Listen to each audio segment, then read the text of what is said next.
Hello, everyone, and welcome to Techstrong TV. Today is Thursday, October 20th, and I hope you're all having a wonderful day so far. I'm your host, William Willis, and in today's show, we're going to bring you some fantastic interviews with incredible guests from around the world, so stay tuned. As always, I'm going to start off with our Techstrong News recap, filling you in on the biggest tech headlines that are making waves. Then we'll head over to Alan, where he speaks with Gil Azrilant, co-founder and CTO at Axis Security, to talk about Axis Security and what they bring to the market. Alan then sits down with Kunal Agarwal, founder and CEO at Dope Security, to discuss the company's recent launch with $4 million in funding led by Bold Start Ventures. We then go to Open Source Summit Europe, where Mike sat down with James McLeod, Director of Community for the Finos arm of the Linux Foundation, as James explains why the financial services industry needs to rally behind usage of open source software. Also at Open Source Summit Europe, Mike spoke with Sonatype Field CTO, Eka Turunen, as Eka explains why responsibility for application security needs to shift left towards developers. Then we are airing episode 10 of Techstrong Women. In this episode, our hosts Jody Ashley, Tracy Reagan, and Rebecca August are joined by Zenobia Gajchak, CEO of Forte Group, to explore the art of communication and how to break down technical topics into an engaging story. We're then joined by our very own Cody J. Brown, who will hop on and tell us more about some of our upcoming webinars. Next up, we are airing episode 2 of our series, Engineering the Change. This series will follow the 3 winners of the Engineering the Change Scholarship Program as they tackle a 10-week intensive coding bootcamp and prepare themselves for careers in software engineering. Then, Mitch sits down with Nati Devoti, Senior Vice President of JFrog Security, to discuss the details of a new JFrog announcement. We will then wrap up this broadcast with 2 episodes of View with Vizard. In the first episode, Mike interviews Jonathan Rende, Senior Vice President and General Manager for Products at PagerDuty, as Jonathan explains how the downturn in the global economy will accelerate adoption of IT automation. Then, Mike will interview Triple Blind CEO, Ridhaman Das, as Ridhaman explains why data privacy regulations will require organizations to embrace blind data as a part of their compliance and cybersecurity strategy. And that's what we have coming up for you here on this episode of Techstrong TV. So without further ado, let's get the show started. Enjoy.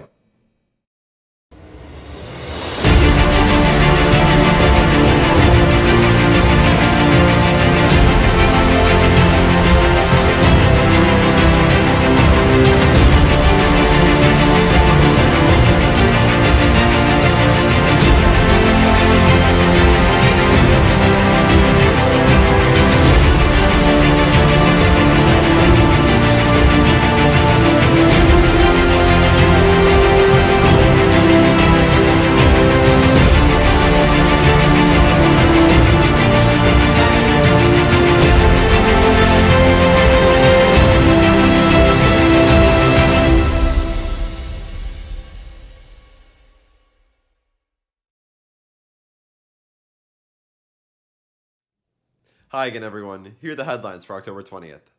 First up, Meta has said it will sell off Giphy after ruling by the Competition and Markets Authority that ordered a reversal of the deal. Meta has been fighting the UK regulator who said it would limit competition and innovation for almost a year, but it has run out of options in thwarting the ruling. Meta has said it will wait for more information for the divestment order, bringing an end to the legal battle that cost it over $400 million. Zooming out, the CMA has also looked into Amazon's dominance in the marketplace and Microsoft's purchase of Activision Blizzard as it seeks to corral in big tech. Next, Germany has announced that they have fined the messaging app Telegram a total of $5 million for failing to comply with German law. Germany has stated that Telegram hasn't created a lawful way of reporting illegal content or having named an entity for Germany to receive official communication for. This comes as the German Federal Police has stated that the messaging app has been used more and more as a platform for radicalization, targeting several politicians, scientists, and doctors. In other news, Amazon workers in upstate New York have rejected a union bid earlier this week. Approximately 66% of the 612 ballots counted voted against the Amazon labor union. This is the second defeat to the labor group that has been trying to unionize Amazon warehouses. And experts say that the win here would have given the union more power and more leverage against Amazon. This will be the fourth union election at Amazon this year, with Amazon working hard to push back against unionization efforts. Next, Microsoft has announced layoffs against multiple divisions earlier this week. The number of layoffs was not specifically stated by Microsoft, but reports say that it is less than 1,000. Additionally, Microsoft has said that the layoffs are occurring across a variety of levels and teams. This is another example of big tech companies cutting down on jobs or slowing hiring due to the current state of the economy, with nearly all the major tech firms having followed a similar pattern. On Digital CXO, we have an article looking at how process optimization can lead to improved efficiency. Up to 60% of remote workers spend more time looking for documents than they do sending emails, which shows a reliance on analog procedures. Adopting digital tools is imperative to improving document-related workflows, and this article looks at how just to do that. To learn more, go to digitalcxo.com. On DevOps.com, we have an article looking at Red Hat and IBM's announcement of the Project Wisdom initiative to bring natural language processing to the open source Ansible IT operations and automations platform. Red Hat has said that the goal is to make IT automation much more accessible to a broader range of end users and IT professionals. To learn more, go to devops.com.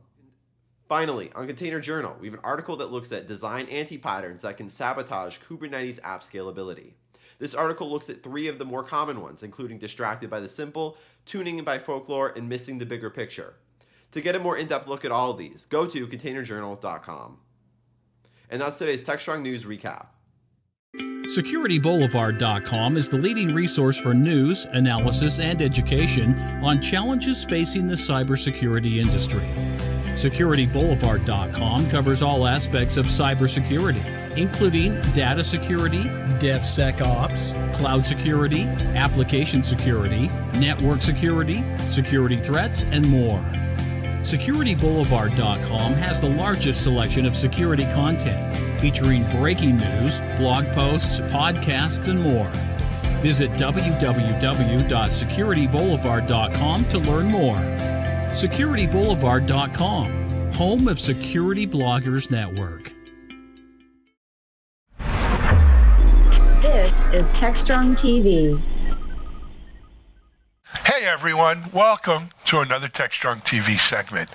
I am really happy to be joining us from Tel Aviv today. Gil Azerlant. Gil is with Access Security, and he's going to tell us all about it. Hey Gil, welcome to Techstrong TV. Thank you, Alan. It's great to be here. It's great to have you. So Gil, let's start a little bit about who's Gil. How did you come to Access, and then from there talk to us about Access. Absolutely. So my name is Gil. I'm co-founder and CTO at Access, and I've been a developer and a hacker for as long as I can remember. Mostly mischievous stuff growing up, but then, in Israel, you have mandatory military service, and when it was my time to serve, I was picked up by 8200, which is the Israeli equivalent of the NSA with the offensive and defensive cybersecurity task forces for Israel's intelligence. So then, that was when I got into the pros, and I was part of one of the biggest and most sophisticated offensive cybersecurity organizations in the world. That's where I met my co-founder and many of the team that helped us build this project, this company. And later on, I founded my own consumer company that didn't go as well as I expected, while my co-founder and many of my co-workers here joined Fireglass, which was the early web isolation technology that was later sold to Symantec. Many great lessons on what to do and what not to do when building an enterprise-grade security product. We then all got together to think about how we can use our knowledge, use our expertise and experience from both offensive and defensive cybersecurity to make a dent, to do something great in the world. And it was very clear to us that access, remote access, but access in general, is very flawed and is oftentimes the weakest link of the attack kill chain, where many attackers and intruders go in through. And that's how we kind of got around to set ourselves to solve this problem in a way that was not solved before in the world. Absolutely. It's a great story. First of all, listen, I'm a serial entrepreneur myself. I've been starting companies for 30 years. And someone much smarter than me, a mentor of mine, told me very early on, you learn more from your failures than you do from your successes, right? So the fact that your first, venture didn't work out as well as you wanted it to work out, in the long run, you and I'm sure you're already realizing it now at Access, the lessons you learn there will serve you very well, right? In Access and wherever you go going forward. You don't forget those lessons. I've also, look, not everything I've done has been great, crazy, successful either. But anyway, but that's the life of an entrepreneur, right? That's how we learn and how we grow. Absolutely. Keep what's working, ditch what's not. Never make the same mistake twice, and that's how it goes. If you're going to fail fast, get to know fast, and move on. But anyway, hey, that's a great story, and we appreciate it very much. So now with Access Security, right, you want to tackle a big problem, as you said. I'm going to ask you if you could frame it for our audience. Like if I ask you, what was the mission? So we saw that the modern enterprise uses between 4 and 8 different solutions to provide access to their systems. So different ones if it's managed devices or if it's unmanaged devices. Different ones if you're going to the public internet or maybe a private applications. Different one if it's a SaaS solution or the World Wide Web. So this created a huge fragmentation that stemmed from the fact that this really was an iterative process. Every time something new was introduced to the workspace and a patch was applied to tackle it, but no one ever looked at it from a holistic point of view. Now, many modern vendors and players kind of took their own product. It could be a CASB, it could be a SWIG, and they kind of spun it off to solve more problems. But it was always centered around their core product, which made it flawed in many ways. Maybe it's not supporting a wide enough variety of applications. Maybe the visibility you're getting is limited to web access only. Maybe there are a few separate clouds depending on the use case. And this one unified solution that has one unified policy and one unified visibility across all the different deployments and all the different types of endpoints and all the different types of resources, that was never made. Nothing was ever made from the ground up to tackle this generic problem. Now, the cloud technology was really ripe at this point to become the shoulders of giants on which we stand and use this global network of very elastic, very fast responding computing services to provide this unified, decentralized, also redundant and world-class access platform across the private applications, the private networks, the cloud, the SaaS, and the internet. So it was an accumulation of all these things that were ripe to be leveraged in order for this problem of resource access within the enterprise and the modern workforce to be solved like never before in the most elegant way and the most easy and unified way, if that makes sense. Yep, I get it. Look, we've seen this. There was a time where everyone used Active Directory, basically, right? And before I'm old. Before Active Directory, there was LDAP and the Novell directory stuff, right? But the world was simpler then, as you said, right? Today we have so many different means of ingress and egress onto the network. So we want to talk a little bit about SASE and stuff today. I'm going to ask you, Gil, if you could frame that. Absolutely. So SASE, Secure Access Service Edge, that's the notion that access and routing should come closer to the edge, that everything should be decentralized and cloud centric, and that it no longer makes sense to backhaul into a central location just in order to go out to the internet or go out to an application. Think about the absurd. I could be in Texas. The application could be in California. But if the VPN concentrator is in London, we're going to go all the way across the Atlantic just to go even farther west than when we started. And the internet is decentralized by nature. When I go to Facebook from Tel Aviv and you go to Facebook from Florida, we go to entirely different servers because the internet is built such that everyone has access close to where they are.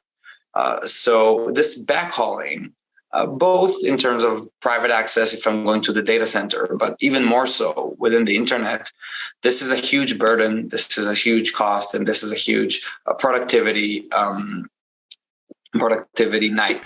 It hasn't made sense for 15 years, right? Absolutely. It was one thing when, look, the whole backhauling infrastructure and land, right, this whole thing, it was built when we had a moat and castle kind of mentality, right? So you had to come over the moat, back into the castle, and then you really didn't have to go out necessarily the application because the application lived in the castle.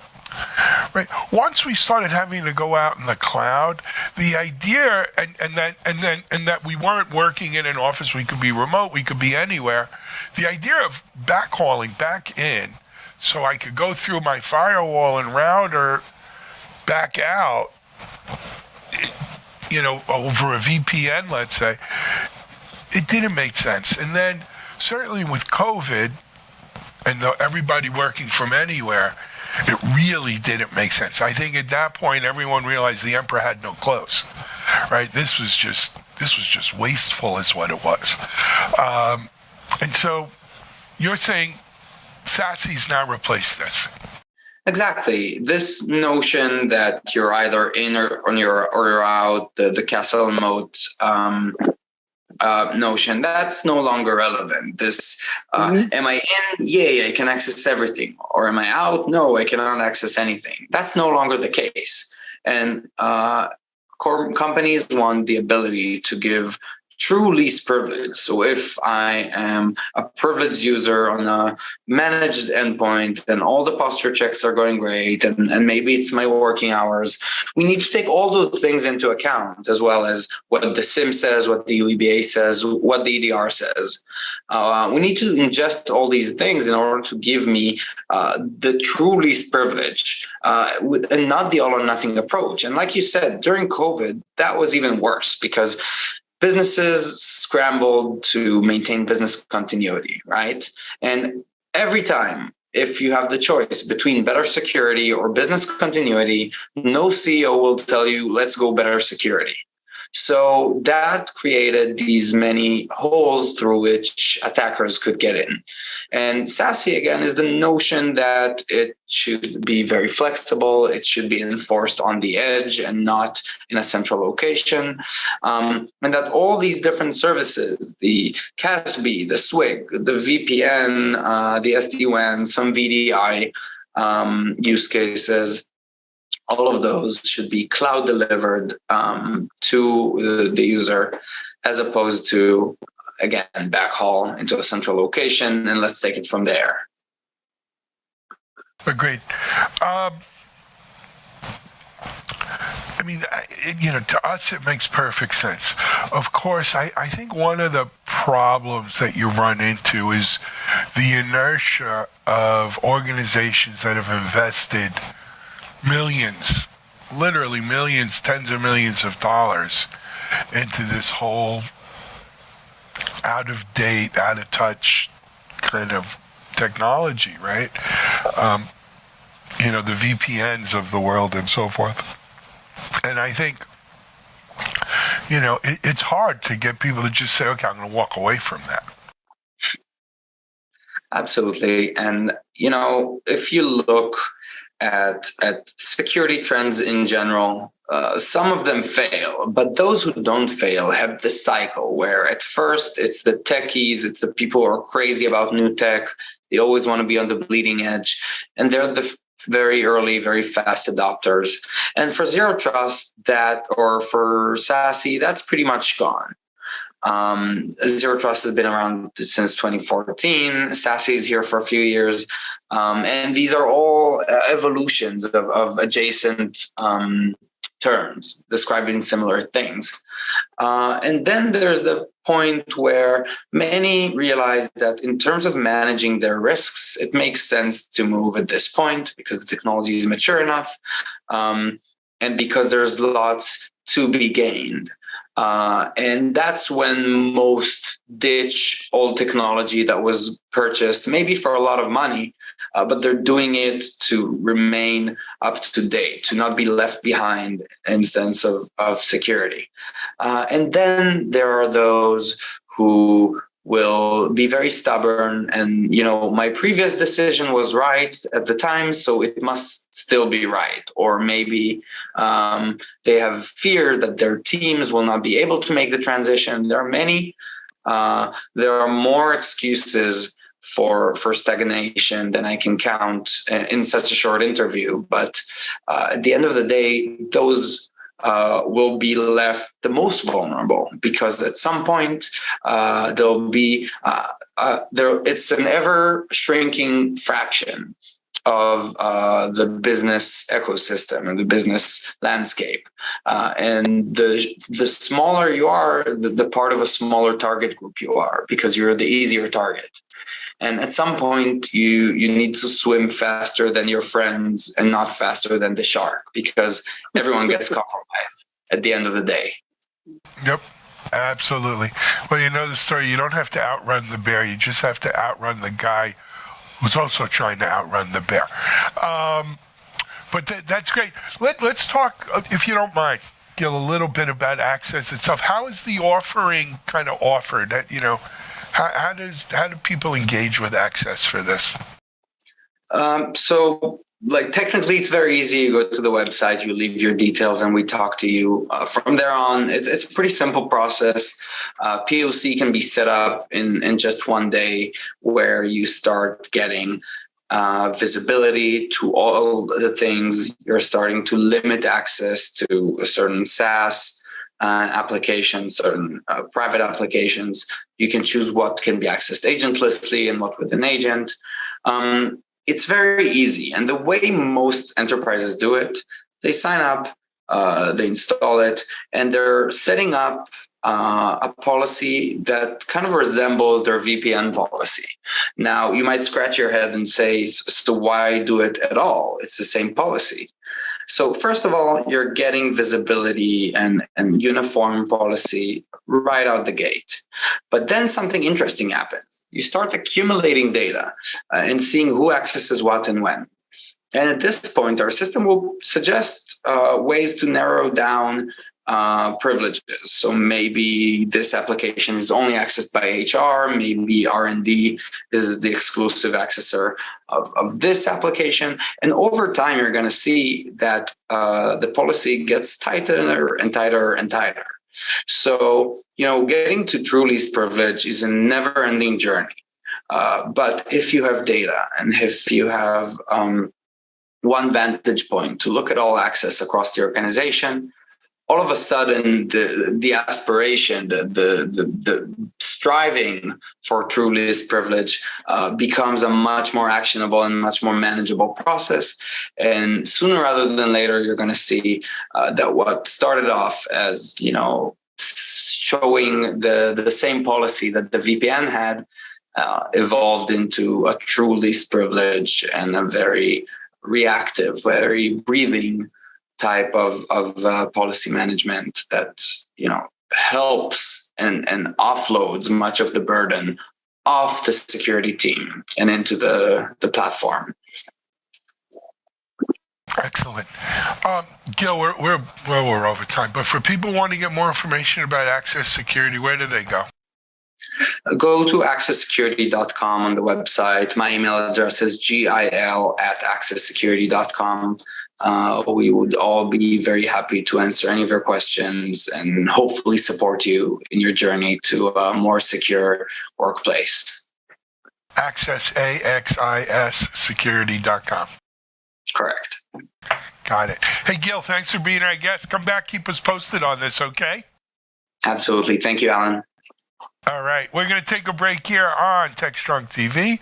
We'll be back in just a minute.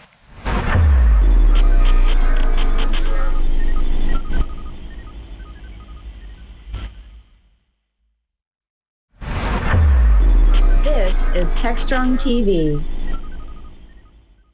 Hey everyone, welcome to another Techstrong TV segment. I got a new company to introduce you to. They just came out of stealth. The name of the company is Dope Security, and I'm here with one of their co-founders, Kunal Agarwal. Hey Kunal, welcome to Techstrong TV. Hey, how are you? Thanks for having me.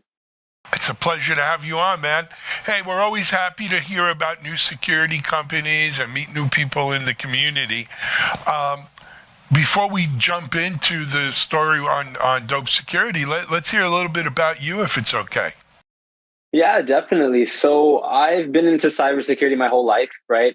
Since I was probably 8, 9 years old, did a ton of hacking from a very young age. And as I kind of grew up, you kind of get out of the black hat side of things and kind of move to the more, let's just say, better side of things. And I joined Symantec. So I was at Symantec for almost a decade between that and ForcePoint, or WebSense. A lot of people know it as WebSense. And from those two companies, I've learned pretty much a lot around how customers use cybersecurity technologies, to how we actually develop them, how we should be developing them, and then finally founded Dope Security last year. Absolutely. Very cool. So did you found it yourself? Do you have co-founders? What's the deal?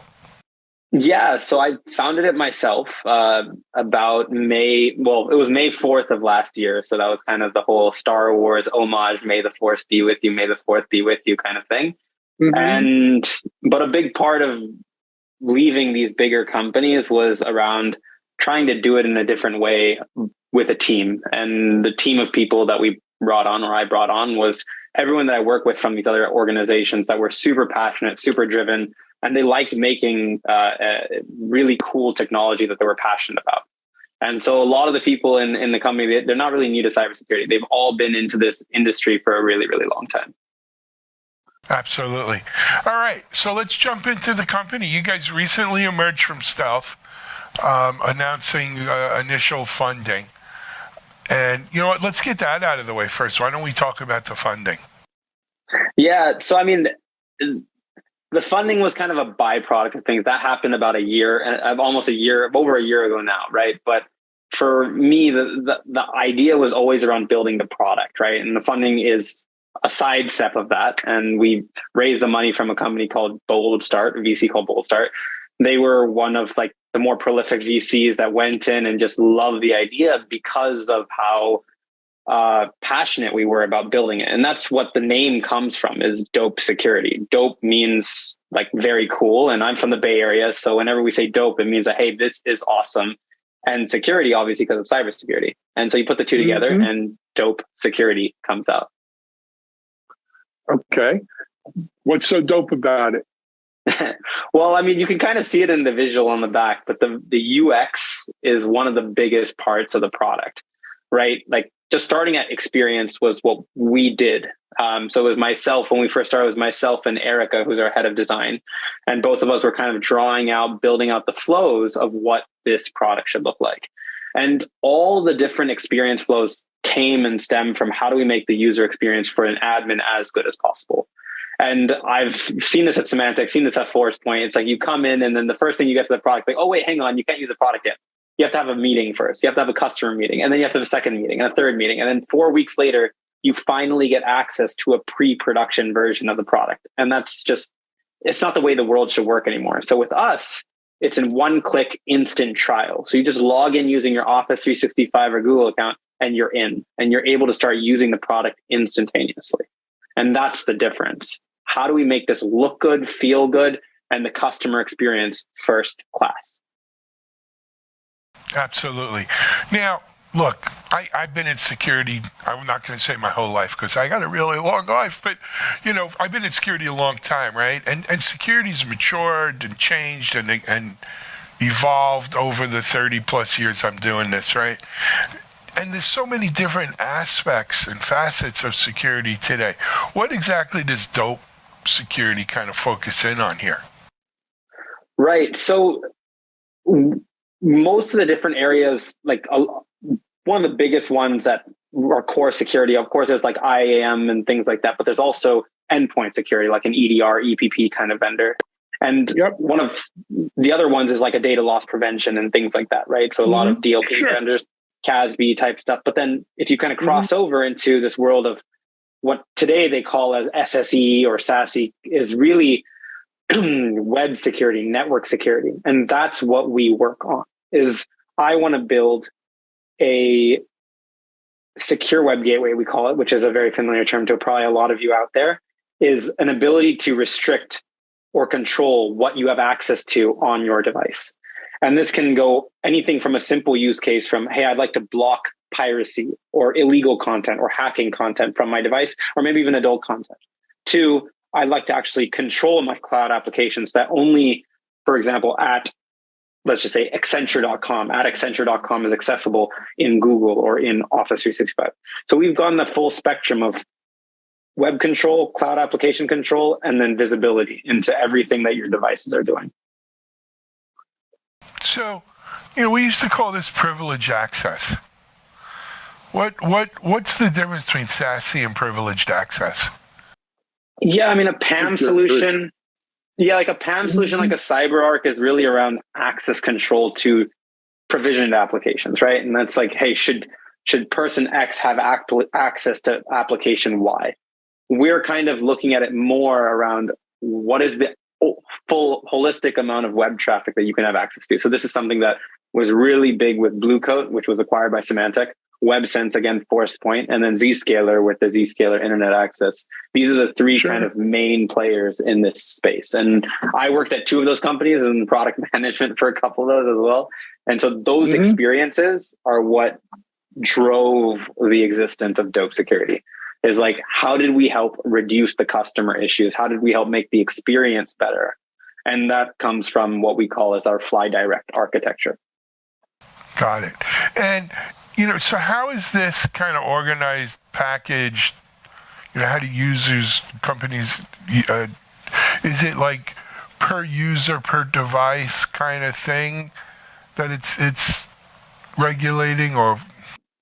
Yeah, so the way it works is not any way dissimilar to how you'd be using a technology like this today, except under the hood, it's very, very, very different. So what you do is you install the Dope Security endpoint to all your different devices in your environment. And so once you've done that, maybe it's Mac or Windows, doesn't matter. Once you've installed it, then the user has to log in using their enterprise credentials, of course, just once. And now they have access to the websites or the URLs or the categories that they are supposed to be accessing as part of their work control policy. But this isn't like a Zscaler sandbox that you're going through, or is it? Yeah, so that's the differentiation, right? And you hit it on the head, is that right now when you're using as an example, a secure web gateway from a legacy vendor, you reroute everything from your device, from your laptop, all the way to their data center, which you were calling a sandbox, like your point of presence. And then from there, it goes to its destination. And so if you think about it, you're almost taking a stopover route. It's like in an airplane. It's like, I like looking at the airplane analogy. Like, why would you take a flight from New York to Boston and stop over in San Francisco? That makes no sense. And the same thing is San Francisco to LA and stop over in New York. And so what we do differently is we allow you to fly direct. And the way we do that is the software that's on your device actually does the capabilities. So you don't have to reroute any of the traffic to a data center anymore. Very cool. And what about the hit on the device with that? Yeah, so it's interesting. Like, I think that if people were looking at this even 10 years ago, 15 years ago, there was obviously a much difference in computing power there was than now. And also the operating systems themselves didn't offer the same level of integration capability that they do today. Like, I'll give you an example. On Mac, they provide the full spectrum of APIs you need. You don't have to build a kernel extension anymore. Right. And at the same time, that promotes reliability of the actual product itself. And also, if you're building this from scratch today, you can actually achieve a super, super duper low memory profile, CPU profile. And that's what our customers say to us all the time. It's like, to be honest, Kunal, we'd rather use this technology because visuals are amazing, product works incredibly well, the fly direct architecture works, but most importantly, the impact to the user is invisible. You don't even know it's there. Get it. Got it. All right. So you mentioned Mac, you mentioned Windows. What about mobile devices? Yeah, mobile devices have always been interesting. I mean, Chromebook is definitely on our roadmap, and like iOS, Android is something that has always been in the back of our minds. But to be honest, like the usage of these mobile devices in this context is just getting less and less. I mean, one, because everything on mobile devices is become less and less governed by the organization. They'll put an MDM software on there for sure, but I don't see that the main primary device, again, from customers is those mobile devices. It's really those desktops, laptops, those kind of use cases. Got it. And also, I think, most mobile phones, let's call them what they are, right? Yeah. Most Android, iPhone, they're a lot more secure by design than I think our laptops are, right? It's generally, we see many less incidents, though it's still a vector, right? It is. I mean, it's just the deployment from an enterprise perspective it's like an ancillary problem, right? Like, it's, if you have a mobile device and you get a phishing page on a text message and you type in your corporate credentials, it affects the enterprise. Right. But like, is it the first and foremost form of attack? And it's like, less so, right? And that's why I see enterprises focuses on the devices that they own. And ultimately, mostly the devices they own are their employees' laptops and sometimes desktops. Got it. Which makes sense, right? It makes sense. No, it always has. Absolutely. Look, where I sit, right? I sit in a different seat now. I sit here. I say, oh, you're the second SASE vendor actually I interviewed today, to tell you the truth. So obviously, this is a up and coming area that people are looking at. But we were being told a year or 2, 3 years ago, all traffic's going mobile. 60% of traffic, 70% of traffic is going to be on mobile devices now, and you got to start developing for your mobile devices. You got to start securing these devices, and I'm not saying that's not right. I'm telling you, when I look at the stats of all the sites we manage, Security Boulevard, DevOps.com, Container Journal, etc., mobile is a sizable portion of traffic, but it's not 60, 70%. Yeah. Right? We still get a majority of our traffic on let's call them traditional computing devices, PCs, laptops, what have you. I don't think we can call them traditional yet, but sure. All right. But not on phones is what I'm trying to say. And, but sometimes when you live in the tech bubble, you think everybody is at that, early adopter phase, when really the early adopter phase is only 15% of the market, right? The other 85% of the market may not be as far out there, right, in adopting these things. So there's still, PCs, laptops are still a predominant way people access information on the net, on the web. Yeah. I mean, I would 100% agree. I think there's a little bit of a self-serving nature to it, right? It's like, if I'm a mobile security company and I'm trying to sell you something, and obviously the vendor, like Apple and Samsung's job, like at Apple, their big job is to secure their mobile platform, because they don't want it to turn into a wild, wild west. And the same thing is, if you're a cybersecurity vendor for mobile like devices, you're obviously going to say that this is the biggest vector, right? So it is self-serving. But also, I think that sometimes people have blinders on. right? Like I mean, I'm from born and raised in Silicon Valley, but at the same time, a lot of organizations here, they don't really realize that you have to take off the Silicon Valley lens, right? Not everyone in the world uses a Mac. I have to be honest with you. If you're talking to a company outside of like a startup in the Bay Area, they're not using a Mac. They're using Windows, and the world runs on Windows devices. And I use a Mac. I happen to use one, and our company is Mac first in a lot of ways. Like we had a Mac and a Windows component at the same time, because we know that while not every organization uses it exclusively, there's still 5, 10, 15% that do. And that's what we want to hit. It's like, let's make sure that we are honest and really have a lot of integrity with how we're going to our customers. Let's be very realistic. And that's what I think makes Dope Security different. Very cool. Hey, you know what? We're running out of time. For people who want to get more information, what's the website? Yeah, it's just dope.security, and then you'll be on there. And I would really encourage all of your audience and everyone listening in just to give it a try, because that's the difference with our technology, that you can actually go on the website and trial it instantly.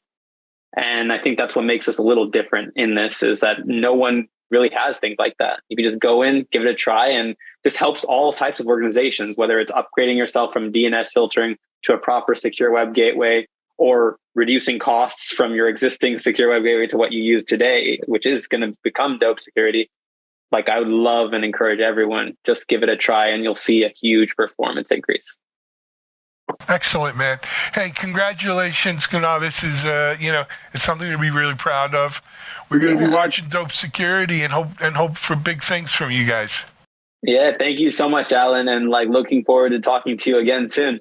Anytime you want. Kunal Agarwal, founder, Dope Security, here on Techstrong TV. We're taking a break. We'll be back in a minute.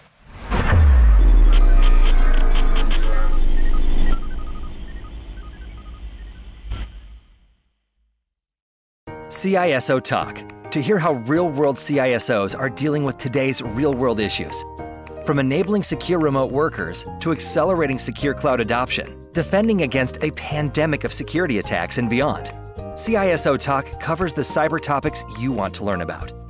With your hosts, Unisys CISO Matt Newfield and Media Ops CEO Alan Schimmel, featuring a revolving panel of CISO cyber experts. This is where CISOs talk. Join us on digitalanarchist.com and techstrong.tv.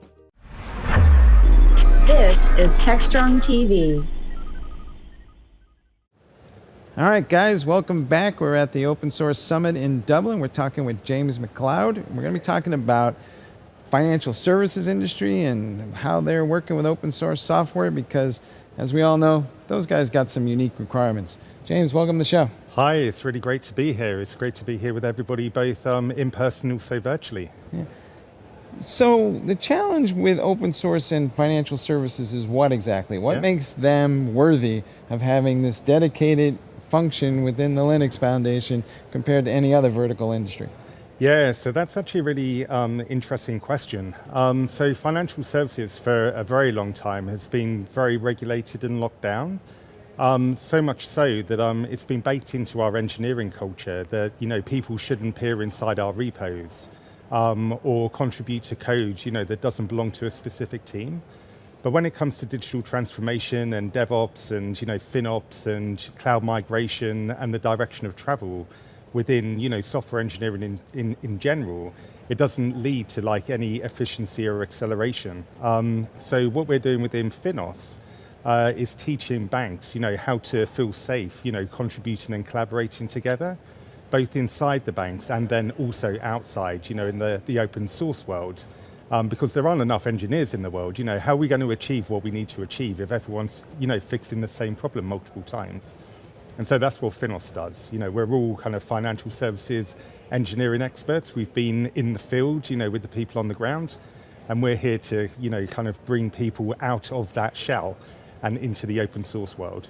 So that kind of sounds like therapy. So what are you guys doing to foster those conversations? How does it happen? Yeah, so you kind of fight it on two fronts. And so when you're talking about therapy, it's actually really interesting because a lot of engineers who actually work in banks have two different lives. They have their I'm an engineer for a bank persona, and then they have their meetup, their hackathon, their open source contribution outside of work persona. And so when you're talking about, therapy, it is, how do we actually merge those two worlds together? How can I be James, the open source contributor, working in a bank, as well as that person who kind of goes to JavaScript meetups or, cloud meetups? And then you've got the other side, which is like the top-down air cover, perspective, which is about communicating with executive directors and C-suite board members about the benefits and cost savings and efficiency gains and the acceleration of open source, and kind of bridging the gap between the naughty's perception of, back closet kind of developers, throwing code over the fence, to what it is now, which is, people just contributing code outside of organizations as you would do in any other team. And so we work on both sides. We convince the stakeholders, and we also educate and counsel kind of like the engineers on the ground as well. Has the rise of fintech companies kind of changed the way people think about open source in the financial services space? Because it feels like there's a lot more competition now between these emerging startups and these larger enterprises that have been around forever, and the larger enterprises are now trying to figure out how did those guys get so fast? Yeah, so that's also a really good question. So what we find is within fintech and regtech, a lot of the firms who are actually out there are they're contributing impact to the industry that does one specific or multiple things, really well that the banks actually want to leverage. So within the open source space, what you can do is come together around standards and interoperability, to actually help the fintechs work with the banks a lot better. So within Finos, for instance, we've got regtech special interest groups that bring banks together with the regulators about, how do we actually provide the information regulators need in order to engineer faster? Can we provide evidence in an automated fashion rather than rubber stamping kind of like paper as it used to be?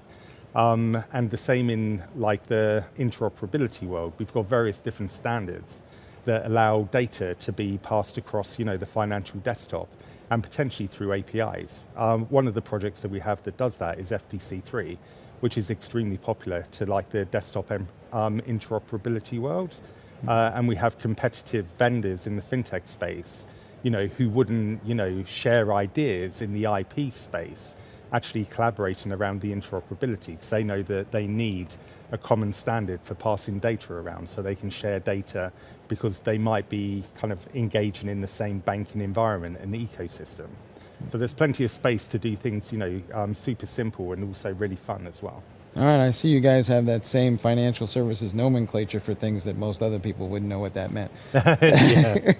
Yeah. As we go along here, do you think that the regulators are going to come and start looking at how the software is constructed, or maybe they are, or they're just looking for ways to do that more aggressively? We hear a lot about open source software supply chains, and the financial guys are probably the most regulated people in the world. Yep. So is this where that focal point of that conversation is going to be? Because these guys are going to be asking the toughest questions. Absolutely. And I like to think that, we're working with OpenSSF. In fact, next week on the 29th of September, we're doing a virtual webinar between Mend, Morgan Stanley, and OpenSSF. And I'm going to be there kind of, bringing the panel together and introducing the webinar. Because we want to have the banks in those types of conversations. We want to have, a firm like Mend, who is actually automating, CVE scanning, for instance, with Morgan Stanley on the same panel, and also with OpenSSF, talking about that whole space of, how do we actually traverse our, S-bonds, what is SPDX, and how do we actually engage with it? So we're not kind of playing catch up to that. We're actually kind of demonstrating our know-how to the regulators who are actually catching up in terms of engineering. We also want to bring them, on the journey with us. Hence the reason why we have a regulation innovation special interest group, which kind of ties, how can we actually provide evidence to them in an automated fashion so we can speed up engineering and speed up the way that we're regulating, the banking industry. How will this connect to other initiatives that the Linux Foundation has launched? We heard about the Open Digital Wallet this week. Yeah.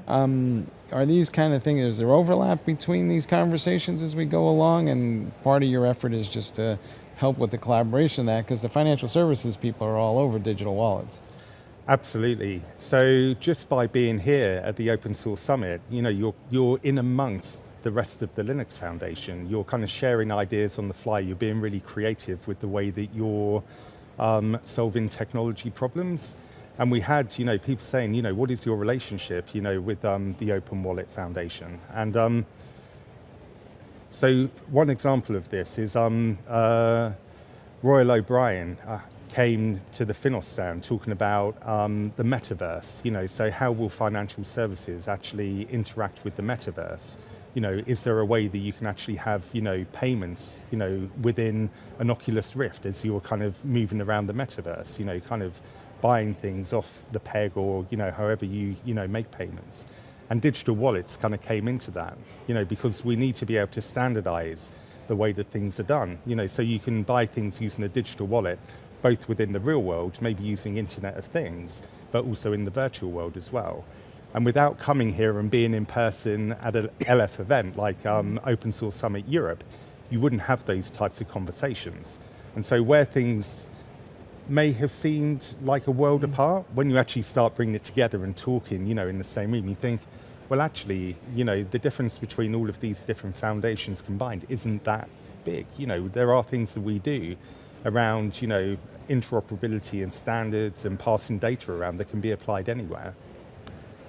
I think it's not uncommon to go to visit Wall Street or any of these big exchanges and you'll find thousands of developers working on stuff. What is your sense of how much of what they're really doing is differentiated value versus just reinventing the same thing for different companies in the same wheel, and maybe it's time to have this conversation? Well, every single bank, including a bank that I used to work for, before moving to the Linux Foundation, has a digital transformation program, where they're trying to consolidate and speed things up. They're automating using DevOps. They're actually progressing into FinOps, in kind of those different worlds. And they're mutualizing kind of like all of those different duplication of effort, across the inside of the bank in order to speed things up for themselves. But if you then take, where all of those digital transformation efforts are speeding things up inside an individual bank and then play that across the entire industry, there's absolute, kind of duplication of effort. There's loads of money that can be saved across the industry. I've got absolutely no doubt whatsoever that, there are engineers sitting opposite each other in the same teams who are kind of reinventing the wheel without speaking to each other. It's going to be everywhere. And they're working from home now, so it could be even worse. Do we need to walk through to the business side to explain to them that this is a good thing and it's okay? Because a lot of them would look at it and say, we're writing code and we're going to do what? Give it away? Yeah, funnily enough, that has been raised within one of our special interest groups. So regulation innovation is the coming together of lots of banks. So we've got Morgan Stanley in there, we've got JP Morgan in there, we've got UBS and Citi all coming together to discuss RegTech, solutions to problems. And one of the questions that we posed to them, trying to unblock, and get things done faster, if there was anything that we could do to help you, from within your banking environments, what would it be? And the answer that came back wasn't a technology problem. It was like a business communication problem. It was like, if there's something that you can do, can you provide a facility to be able to explain to our product owners and the people, who sign off all of this type of, advancement in technology, what it is that we're solving, so the business comes with us on the journey as well as the technologists. And so absolutely talking to business owners in the same language as the business owners is an absolute priority for us. How do people get engaged, short of calling you up and booking a therapy session? What exactly do they have to do and how do they participate? Yeah, so Finos is on GitHub. So if you go to github.com/Finos, we've got an organization of banking contributed projects. And also firms, who are related to banking, like consultancies and other, firms who want to contribute their projects into an open source landscape. So you can find us there. All of our READMEs are up to date. We also have our special interest groups in those repositories as well. So if you want to come and talk around a particular subject matter of banking, such as DevOps, such as regulation innovation, open source readiness. So if you're a bank and you want to start contributing to open source, we actually collaborate with To-Do Group. So within open source readiness, we look at like the vertical, policy decisions and compliance that needs to be solved for a bank to be able to contribute to open source. And then we work with To-Do Group on, the types of information that you need to create an open source program office. So, all of this material and how to join Finos project calls can be found, on GitHub. Or you can go to finos.org, which is our, primary website, where we have a community calendar with all of the project calls that you can just scroll through, and you can find the Zoom details or the WebEx details, and just drop in. Everything's free and open. You don't need to be a Finos member to go there. You can follow us on Twitter, so go find Finos Foundation on Twitter. The same on LinkedIn. You can subscribe, to our news feeds. I'm also, very, communicative across both as well. So you can follow me, and I'll put things out there that people can like and share, and I tag Finos and other things into those as well. All right, folks, you heard it here. This might be the least expensive counseling session you'll ever get. James, thanks for being on the show. It's my pleasure. Thank you for inviting me. All right. We'll be back in a little bit, guys.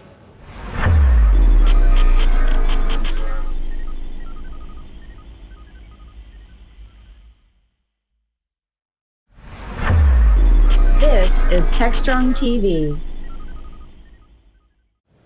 Hey guys, welcome back to Open Source Summit. We're here in lovely Dublin, and we're talking to Ika Turunen, who's the field CTO for Sonatype, and we're going to have a chat about what exactly does it mean to shift left in this exciting world of open source that we're living in. Ika, welcome to the show. Well, thank you very much for having me.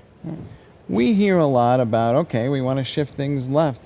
But last time I talked to developers, they weren't all jumping up and down and saying, oh boy, shift that left to me, we'll see where we are. Well, funny enough, that's kind of been the talk for the last couple of years. We've kind of moved so much burden onto the developers that they're saying, I don't want to do this anymore. I've got like 1 million tests. So when we're talking about this stuff, really what matters is finding information that's meaningful about a process that needs to occur outside of development for development. So a great example, for example, is, you need to manage your dependencies. The dependencies might have a non-compliant license, they might have some security issues, something like that. Give the developers information about what's a better version to go to at the time that we're making that decision. Can be an easy thing. Ham-fisting that process and just, for example, breaking their builds with no feedback about what's going on.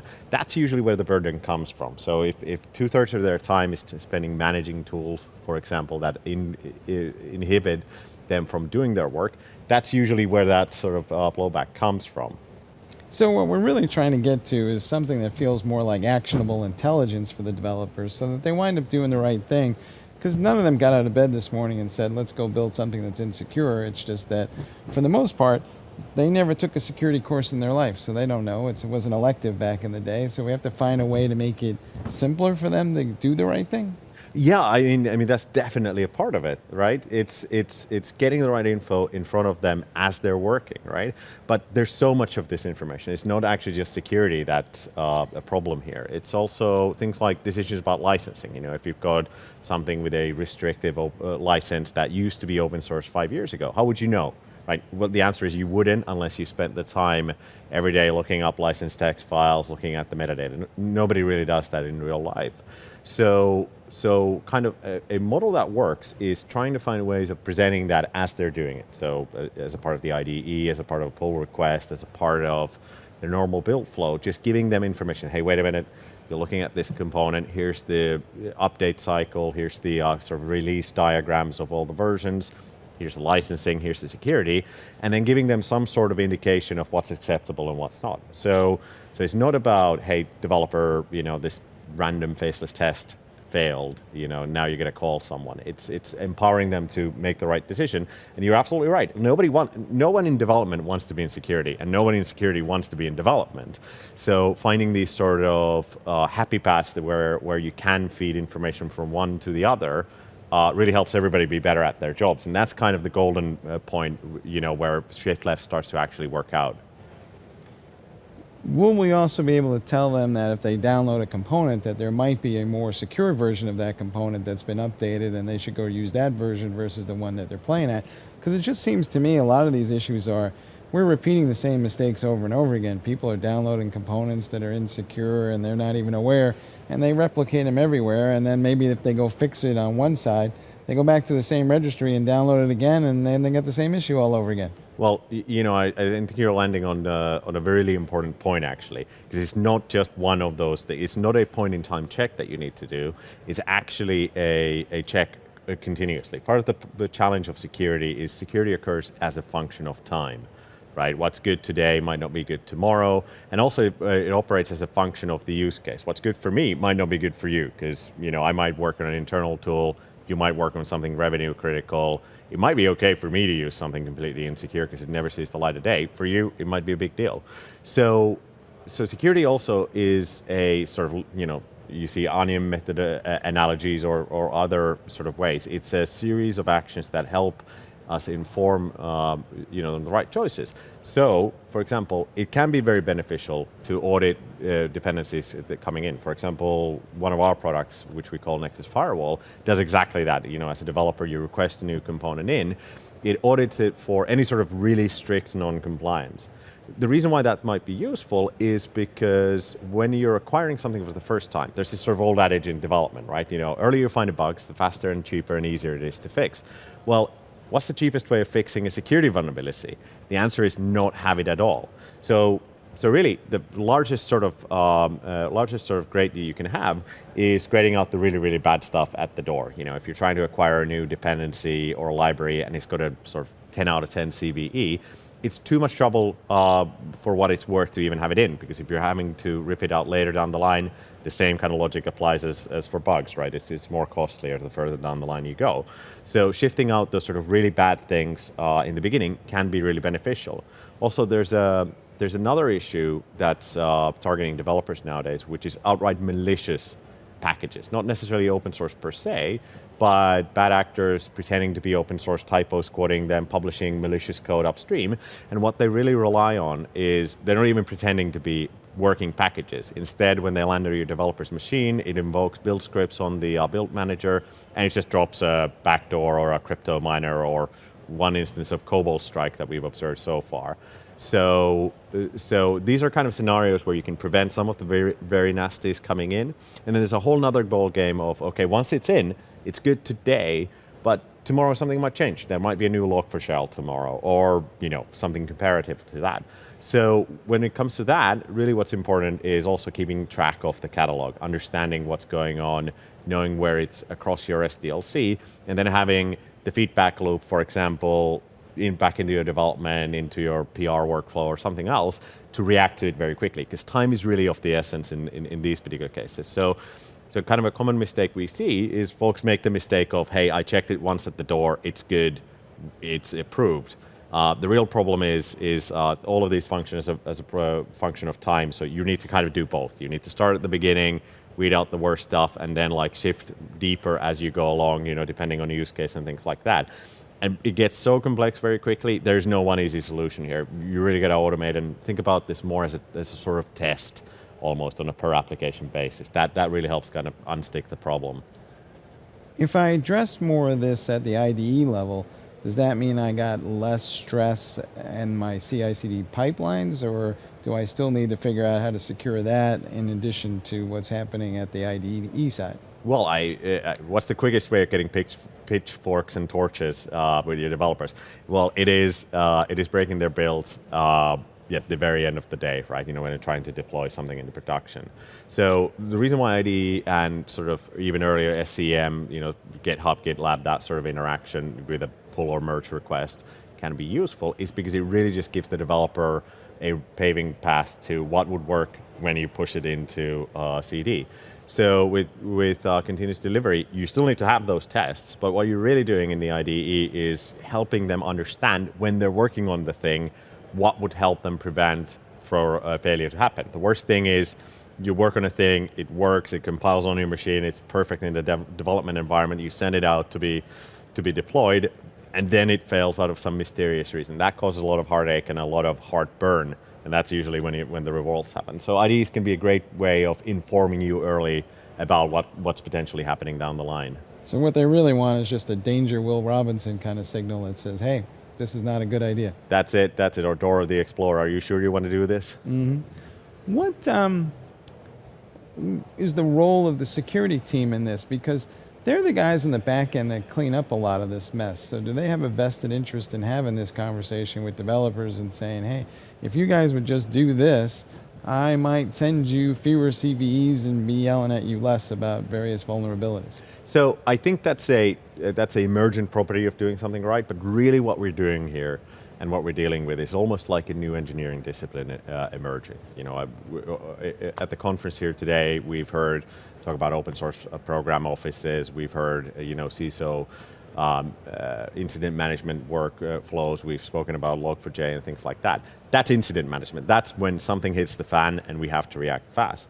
What we're doing with this shift left analogy is really saying, hey, this stuff requires a little bit of work every day, right? You can minimize the work down to 5 seconds, kind of like washing your hands before you eat or something like that. Small little action that can help prevent a lot of heartburn down the line. And it might not even be that doing this stuff helps you prevent CVs from emerging downstream. But what it will do is increase visibility of where these security vulnerabilities might exist. Part of the problem of security handing over those CVEs is really that they feel like they don't have visibility of what components are being used in development, where they are at, and they don't understand the implications of, for example, upgrading a component. Because sometimes it's a drop-in replacement, sometimes it's an API change. So creating this sort of mutual understanding of, hey, developers, here's what's coming out of you, here's the dependency tree and the SBOM map that's being generated here is important. And then from a security perspective, that can be building that muscle of, hey, I have this information available for me and in development, can help them agree to it when it happens. It might not even be I'm handing you over a CVE, it just literally is a build failure. Like that's a beneficial model where when as a developer you see it more as a sort of testing regimen and security feeds data into the test set, that can be beneficial because now we're both finding the machine, telling me it's a red X, not, me as a security person trying to convince you as a developer that you need to drop everything and remediate this random CV that I've just come up with. How automated will all this get? Because you can imagine developers in many cases, not all, but many are going to be like, can't just the machine go fix that for me? I mean, it's a small issue, it's an update to a container, and just automate that end to end, or do I need to sit and approve every little thing that goes on? Well, the fastest path to hell is pressing approve on every PR, right? Just because, these things change so fast. To just give you a little bit of color, in the last year alone, we've uncovered just 88,000 malicious packages alone, right? And that's without them having CVEs. CVEs come later in that sort of process. So the volume of this stuff is huge, and there's over 21,000 new versions of dependencies being published every single day across all of open source that we track as far as we can tell. So the reality is the volume is always going to be high. And that's part of the reason why this is not a thing that ends. It's not a one-time activity. It's much more of an engineering discipline of, hey, we have this third-party dependency chain. We have to manage it. We have to learn to find ways. It's just a part of being a good engineer is to do a little bit of management. The theory is that if you get really good at that, then when these incidents happen, it's not really a big issue. We, for example, worked with companies that had Log4j incidents that lasted 2 weeks because that's all they needed to understand exactly where the dependency trees were and where updates needed to happen, and they got understanding. They had a good working relationship with development, who understood what the burden of updates is. The caveat of all of this is that updating sometimes can be more troublesome than you think on the face of it. If there's been a huge version number decay, for example, you've not updated your dependencies tree for a while, the projects have moved on, the APIs have changed, that might be a big heartburn. And you really don't want to be caught out in an incident having to burn down that tech debt. Because fundamentally, that's what it boils down to, is you accruing tech debt and you're not burning it down. So really, that's why it all points to dedicate a little bit of it every day, and that will avert a lot of that sort of heartburn down the line. Do you think we're getting to the point where organizations are going to say, look, if you don't have good security engineering skills, you can't work here, because they're going to say to developers, you know what, here's the bar and you got to be here? I think that it's definitely going to be, I wouldn't necessarily go that far quite yet, but I think it's definitely going to be a part of a skill set of an everyday engineer. You know, kind of a good indication is what the DoD is pushing through in the American legislation, where they're actually saying we will not buy software from you unless you can point to me every single dependency that you have, and that you have mitigated every known security vulnerability on every one of those dependencies. That's a tall ask, right? And that isn't, off the face of it, it seems impossible, and it's very ambitious. And the only way that any organization is going to be able to fulfill that requirement is that everybody has a clear understanding of what that means on a day-to-day basis. So I do think that it is becoming a part of our everyday skill set. And as time goes on, yeah, absolutely, I do think that there's going to be a sort of minimal level of awareness that people probably will require. All right. Guys, you heard it here first. If you were too cool for cybersecurity school, you need to think again. Ika, thanks for being on the show. Thanks very much for having me.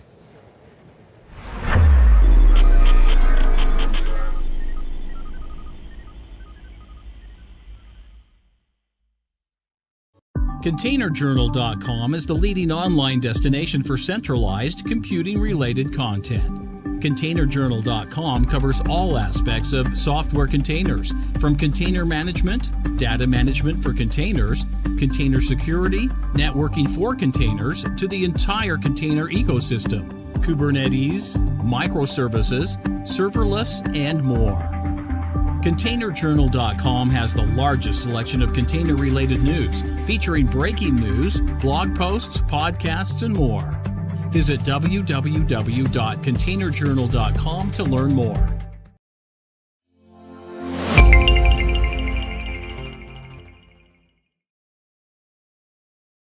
Hi, everybody. Thanks for joining us for another episode of Techstrong Women, where we feature amazing women doing amazing things in tech. Hi, I'm Jody Ashley, executive producer here at Techstrong, and I'm joined by my co-hosts, Tracy Reagan and Rebecca August. But before we introduce today's guests, I want to give you a quick update on what's happening here at Techstrong. Coming up on October 4th, we have the Cloud Container Security Summit. And on November 16th, join us for DevOps Experience. If you're interested in submitting a speaker submission or attending either event, go to techstrongevents.com to sign up. And be sure to tune into Techstrong TV every day for great shows and interviews.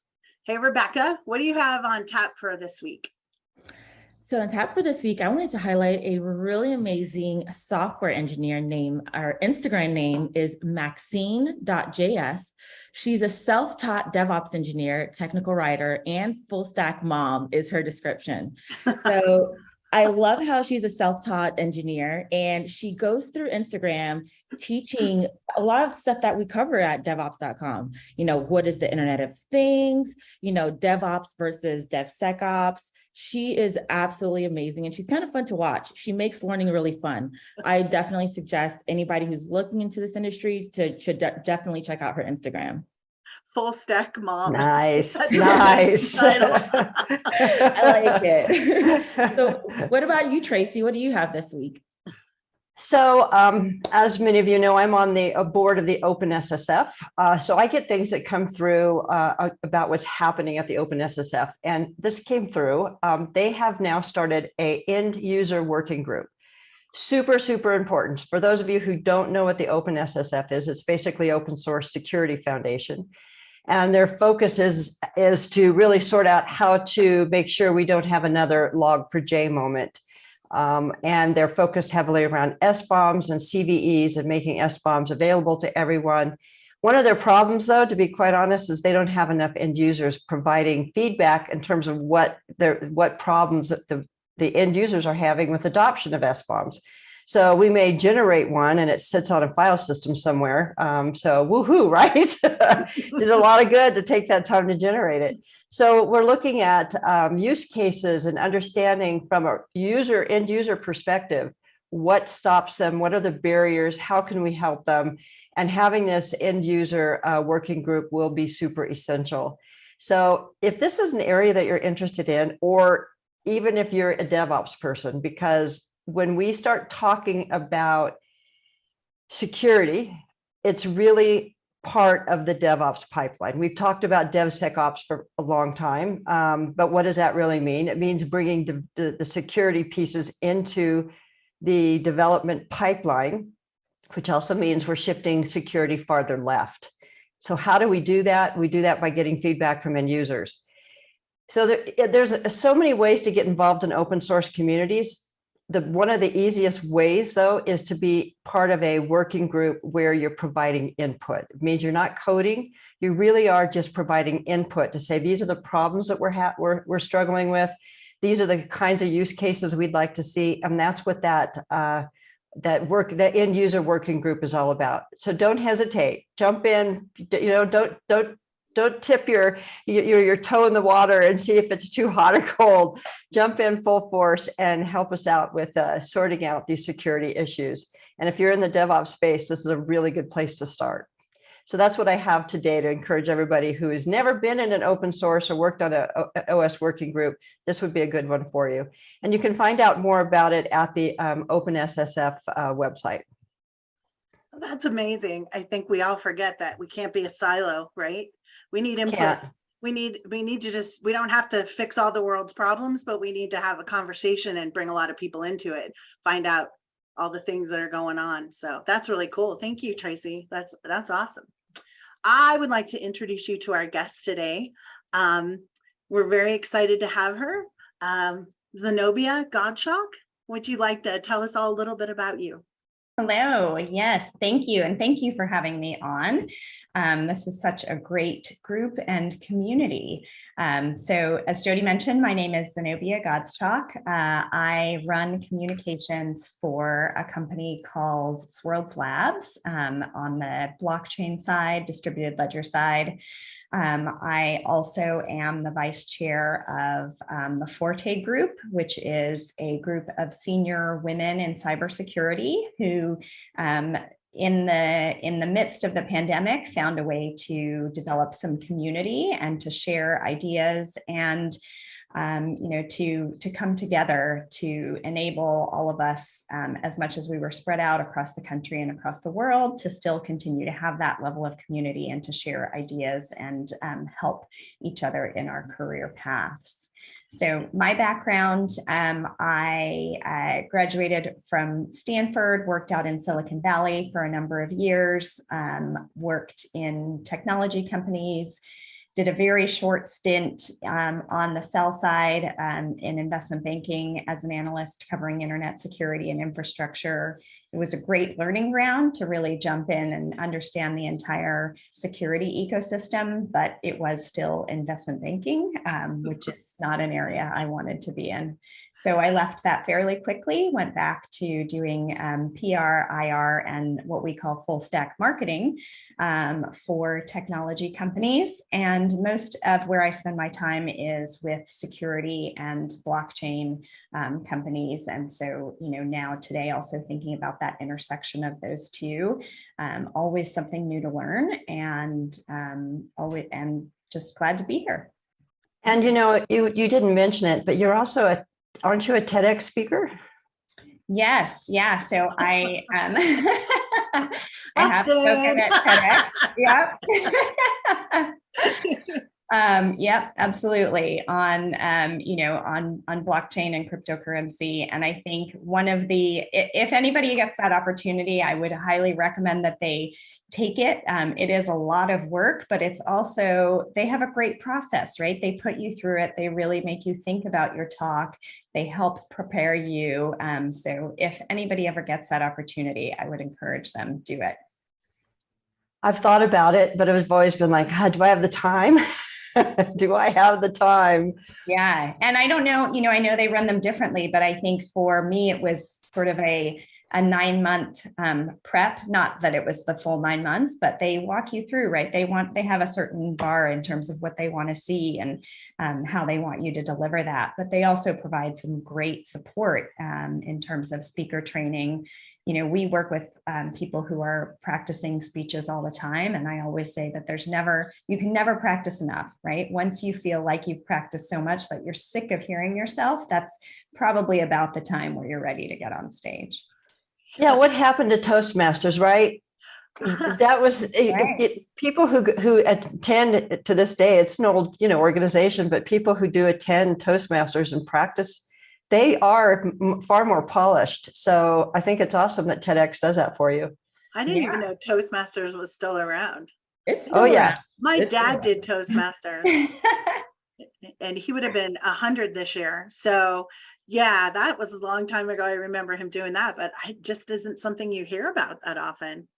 It's great that they take that time though to give you a whole new skill set, not just, hey, jump up here and do a talk, but that's right. Yeah, they want these ideas to be successfully communicated, right? So you can have a great idea, and if you're not able to share it with the world, then that's a sort of a singular great idea, right? But the ability to then share it and make that vision something that other people buy into, I think is really powerful. And it's powerful in everything we do in software in general. I know as a person who is, I've lived off of small companies since I was 27. I started doing consulting when I was 27 and then formed my first company in 95. Communication is essential. And communicating technical topics can be extremely difficult. Really bringing, you're in the blockchain space. Why don't you tell us about how are you bringing that blockchain story, especially security around blockchain? How do you bring that story forward? What is your thought process in pulling that information together? Sure. So I think, I always think about, well, you have to go deep before you can then pull back and have that, 10,000 foot view. But at the end of the day, there's a great model. This gentleman named Simon Sinek, if any of you are familiar with him, which is the start with why, right? People won't care about what you do until they care about why you do it. And so I think when you're trying to communicate these technical topics, you do need to spend time with the folks who are building, who are creating it, and you need to hear everything that they are saying about what they are doing and their beliefs on why it's so important.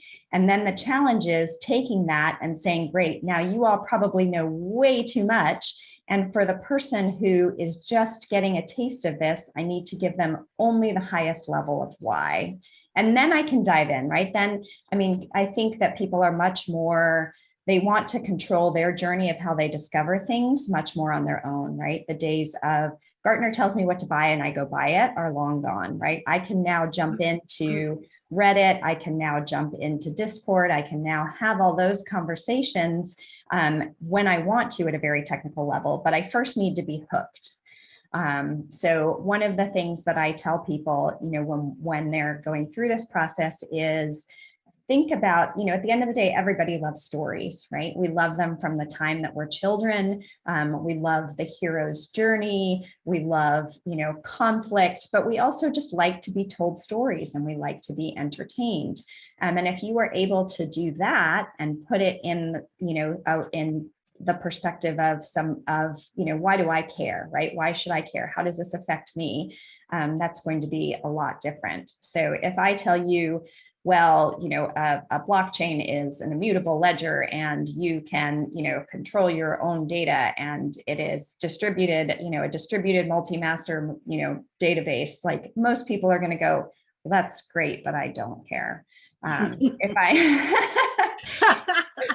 If I tell you, yes, you're going to,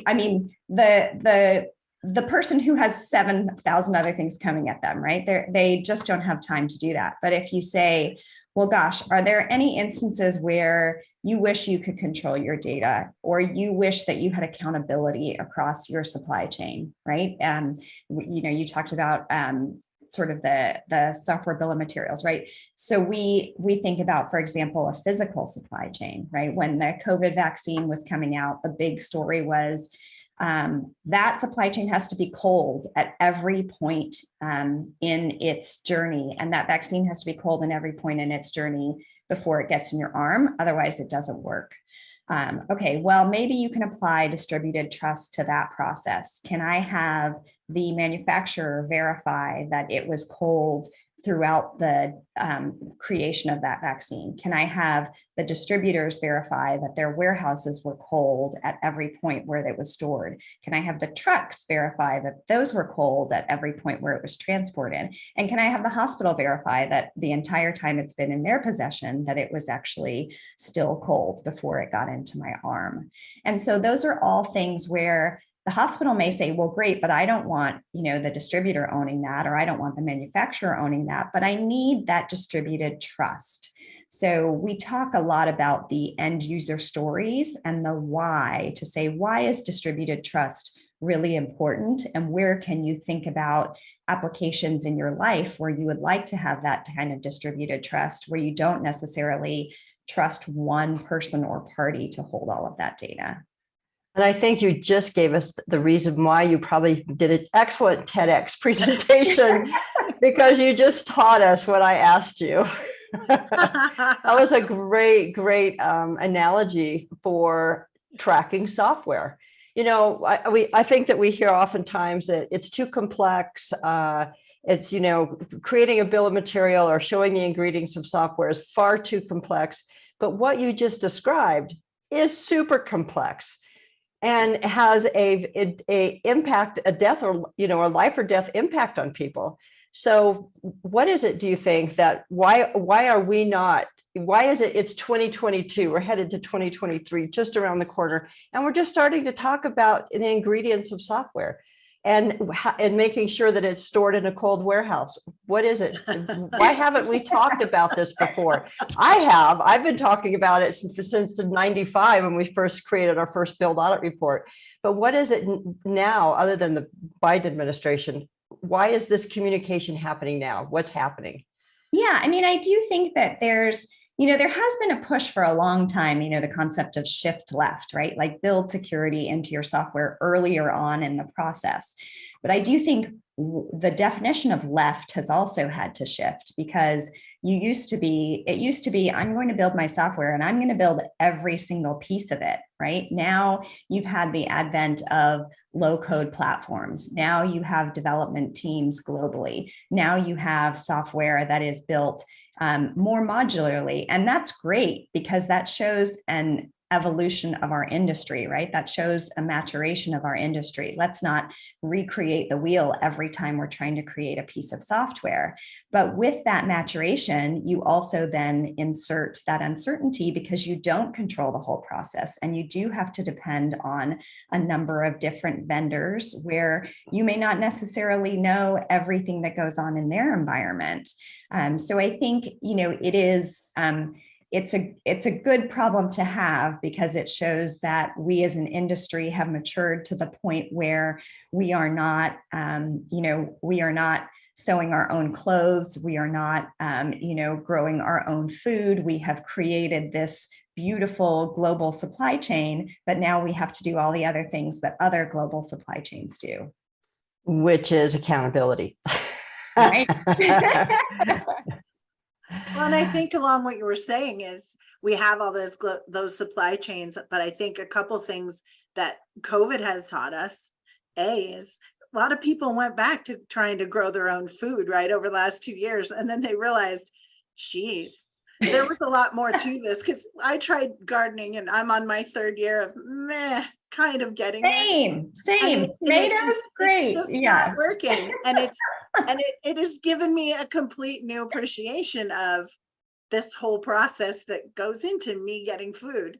And I think the same thing with having discussions, right? Zoom, although we're all really sick of it, has also created conversations that we can jump on in a way that I don't think we were doing. We all kind of thought we got to go somewhere and see someone in person and go to a meeting and get everybody in a conference room. And if we can't do that, it's not going to happen. And now it's like, what's our excuse, right?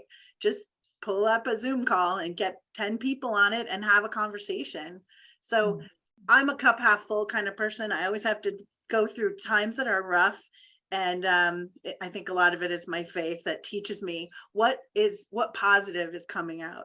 And I always hear in these conversations, there's positive things that have been generated. People appreciate things a lot more, I think, after maybe not being able to get everything we wanted, right?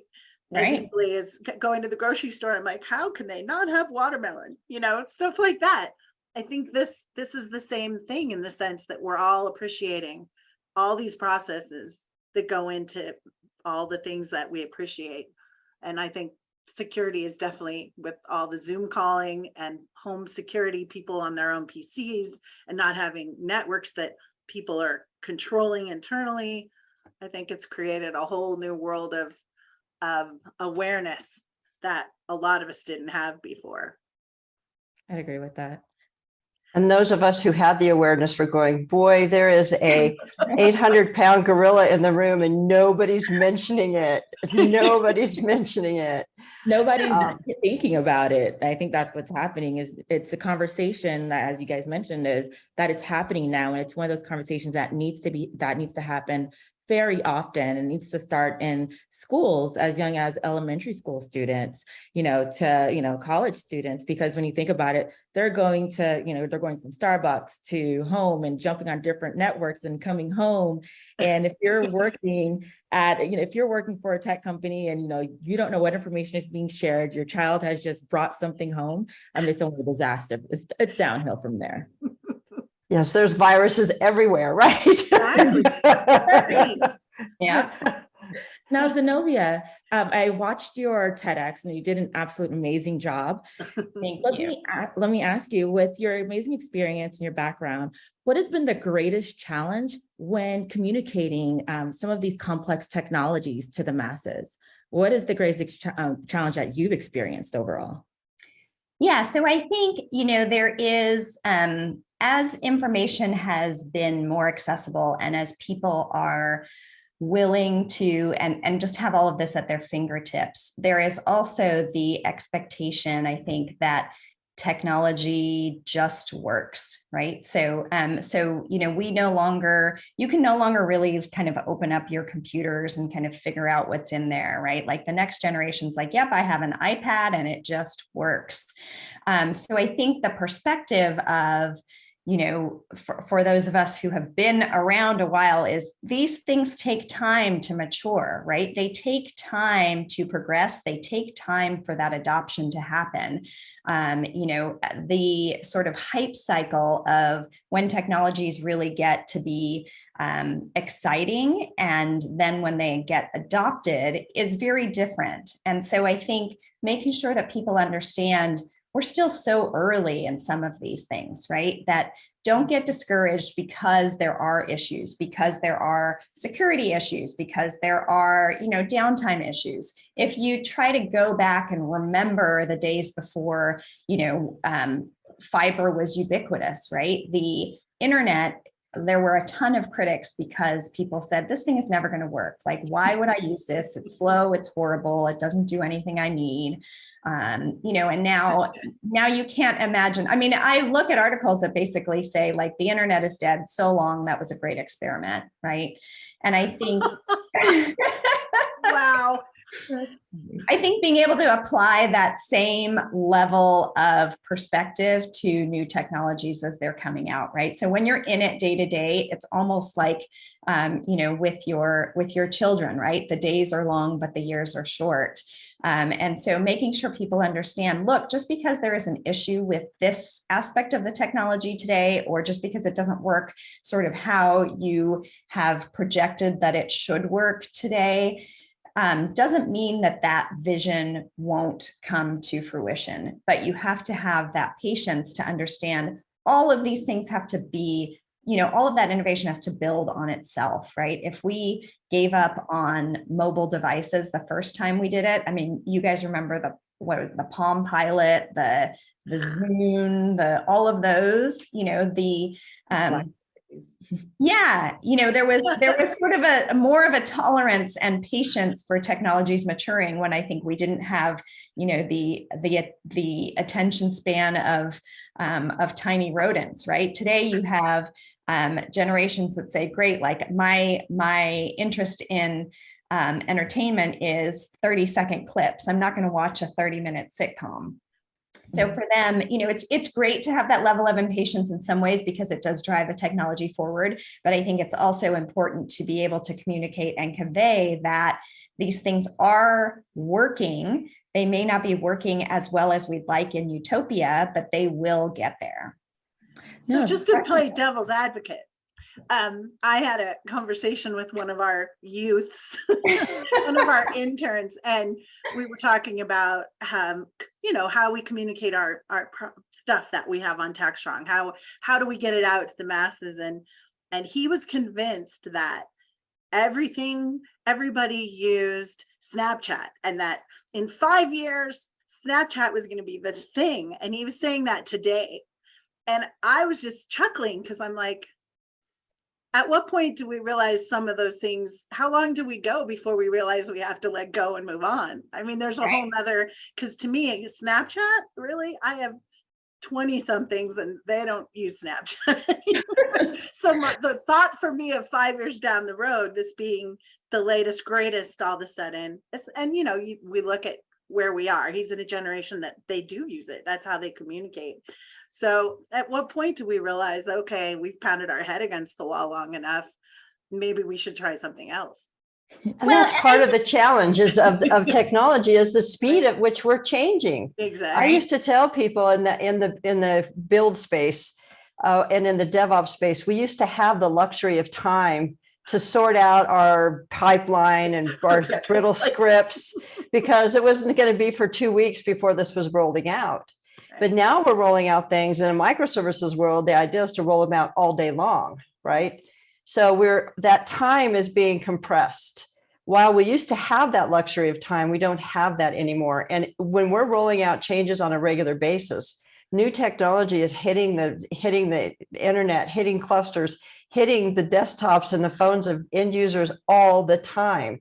So this pace has really changed a lot about how we interact with the world. And now we as customers demand things to be fixed immediately. We don't want to wait for anything. Instant gratification. Yeah. To mimic that, I know Zenobia hit a point on that, kind of like saying that, we just can't wait anymore. When we think about it, I know when I grew up, we still had the telephones that were in the walls. Well, by the time by the time I came around, by the time my son came around, he was automatically just FaceTiming me, it was FaceTime. So I remember when I was in high school, I would have to call, leave a message, wait for somebody to call me back. There's no such thing anymore. You FaceTime somebody, they answer, or instant message. So I think there's no patience anywhere across the board. I'm so guilty. I'll have 50 or 60 messages when I go to check my phone. It's like, why didn't you just text me? I don't even leave messages. My kids know that if I call, and most of my friends too, if I call them and they don't answer, I just hang up. They see that I have a missed call and they call me back. Exactly. Because who wants to listen to a message? Not me. They say, hey, I'm sorry I missed you. Can you call me back? Right. It's like, missed call. I called you. Give me a call. Well, and I think, Jody, you brought up a good point about I think we try to also think about the message versus the medium. And so, I think it becomes even more important to make sure that message is crisp and clear and everybody understands it. And then to say, okay, but my area of expertise is not Snapchat. It's not, some of these other platforms. So maybe I need to then build my team so that we have all those different experts on there. But at the end of the day, they are all delivering that same core message across those platforms where it's consistent. That makes sense. Yeah, definitely. So Zenobia, just to shift a little bit, I understand you were also involved with a group called Forte Group. I think a person like myself needs to learn more about what that is. Could you kind of give us a rundown of what you're working on? Absolutely. So, yes. So going back to the start of the pandemic, there are, as you all know, the percentage and the number of women in cybersecurity is small but mighty. And I think we got used to seeing each other at conferences. We got used to getting together in person. We got used to sort of, giving each other the nods of, oh yes, it's some of the same folks that we've known for a long time, who we've watched and supported each other growing up in the industry. And when the pandemic came around, Dee Dee Dayton and Chengxi Wang, started having conversations around, well, how do we get this? How do we keep that sense of community? And how do we keep that sense of support among this group when we're no longer able to be together? And so we started meeting informally in 2020. And, it was really a sort of a Slack channel of, women who were fairly senior in their careers in cybersecurity and in privacy. And then it started being, okay, well, let's not just sort of share tips and tricks, but maybe we should, have some education that comes here too. So we brought in speakers who talked about everything from negotiating. We had a Harvard professor come in and talk about, negotiations. We had folks who, now this is a group of fairly senior women. So, we had some of the women present and have a discussion on, okay, how should you negotiate equity comp, right? What are the things that you need to be thinking about? We've had women come in and talk about, if you're thinking about angel investing, what should you be looking for? And then also much more technical topics. So, SBOM being one of them, managing, ransomware risks and cryptocurrency risks being one of them, all topics that are really important in our careers, that also, potentially have some sensitivity. And so we're having a trusted group of other women where you can say, great, this is Chatham House rules, and, nothing gets shared, with attribution beyond this group, has just, I think, been a really valuable resource. But of course, if you are, you all know some of these women, none of them are content to sit on their laurels and say, great, that's wonderful. And we've done this and now, solved. So last year we started talking about, okay, well, how can we, and we actually had some inquiries from people who said, great, this seems like a great group. I'd love to participate in terms of making donations, or I'd love to participate in terms of somehow otherwise sponsoring the group. Internally, we were also talking about, how do we scale, how can we potentially put in place some more infrastructure? So it has been and continues to be all volunteer, but how do we, get in place some of those resources? And then how do we think about potentially supporting that next generation of leaders who, it is incumbent upon us to build that pipeline. A lot of women are multi-time CISOs. A lot of women are in their first role as a CISO. A lot of women are sort of at that one layer down where it's clear that they will be that next generation of security leaders.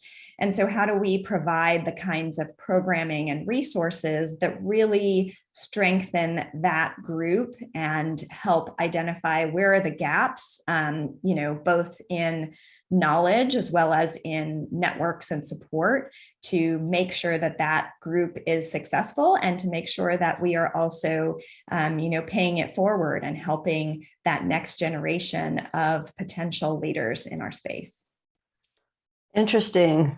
Very interesting. So are there, I don't know that particular market that well. Is there are women underserved in those higher level security positions? So I think, I haven't looked at the data, but I think if you look at, the overall cybersecurity industry, it's I think something like 15%. It's still quite small. And then as you get up the ranks, I think it speaks volumes that we all knew a lot of the senior level women, right? So we started, and it has grown through, hey, I know this person, and I recommend that she be invited to join. But it is a very small group. I think in some ways, it's probably, I don't know how it compares to the overall IT female leaders in IT, but it's definitely a small group. I would say at the Open SSF, in terms of who's on the board, we're probably like 5% women, if that. I'd have to do the math, but let's just give it, the benefit of the doubt, 5%. Exactly. Yeah. Well, I spend my time hunting up folks to be on panels and participate on Techstrong. And one of our shows is called CISO Talk. So we're always looking for C-level. And as someone who does that a lot, I'm just going to put it out there. I could have a panel every day. I have 5 white dudes, but we don't do that at Techstrong. If the panel isn't diverse, we don't record. That's just the standard that our CEO, and I'm very proud of the fact that the CTO, who's my husband, has done that in his whole career. He's always mentored women and helped them to, be able to find a way to get up those ranks, because it's very important to him and he sees their value. It's one of the reasons I love him so much. Tracy and Rebecca both know him and they know that he's a really good guy that way. But I struggle because, like you said, I end up kind of with the same pool of folks, whether it's women or whether it's women of color or whether it's diversity in general, especially at the C-level. And it's super frustrating to watch that. So when I see groups like yours, I get so excited because I see this whole sea of people that I wasn't aware of, that I can reach out to and be like, hey, we're doing this, we're having an event, we're doing a panel, I have a webinar that I need you on, and we need to get to the point where we're just like finding people, and it's not so hard that we have to specifically look for color and sex and gender identity and all those things that are so important. But yeah, definitely those numbers are low. Yeah. And we absolutely have, folks. So Jody, we can definitely share with you some incredible women to feature there. On it.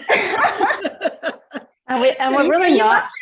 You bring up a good point about allies though, too, right? I mean, we certainly see that there are some incredible allies in the space. So, it is, I would be remiss to not note, the men who get asked to join a panel and say, great, but I'm only going to do it if there is diversity on this panel. Yeah.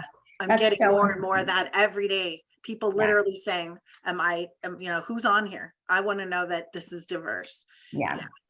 Yeah, and as soon as we get in, we need to get investors thinking that way too. I just want to point out that women only get I think around 2% of the VC funding, 2%. I used to go out and look for funding. And then one day I said to myself, what makes me think I am at the 2% of women who have awesome ideas? And I just decided not to pursue it anymore because it was going to be a waste of my time. I didn't know. Which is, a sad statement because of, quite honestly, I think if I was had a different profile, I would have been looked at more closely. But it's 2%. And when you only have 2% of women being lifted up at a co-founder or C-level, you're not going to have a whole lot of diversity come along the way. That is just the case. When you don't have upper management and co-founders and C-level folks who are diverse, you're just not going to have a diverse population at that company. Yeah. And I think, that's one of the things that we, that's part of, I think, the beauty of this group too, is that there are, there are women who are in VC, there are women who have been angel investors or LPs. And so it's not just about getting access to them, but it's also about saying, okay, well, how can we potentially help you think about how other VCs are thinking about things in their portfolio? What are the kinds of things that you need to have ready if you really do want to go and pitch all these other folks? And how can you, use these networks of other women who have, who have been able to get there to help you? This is a true story. I was pitching to, I won't say who it was, a VC out of the Silicon Valley.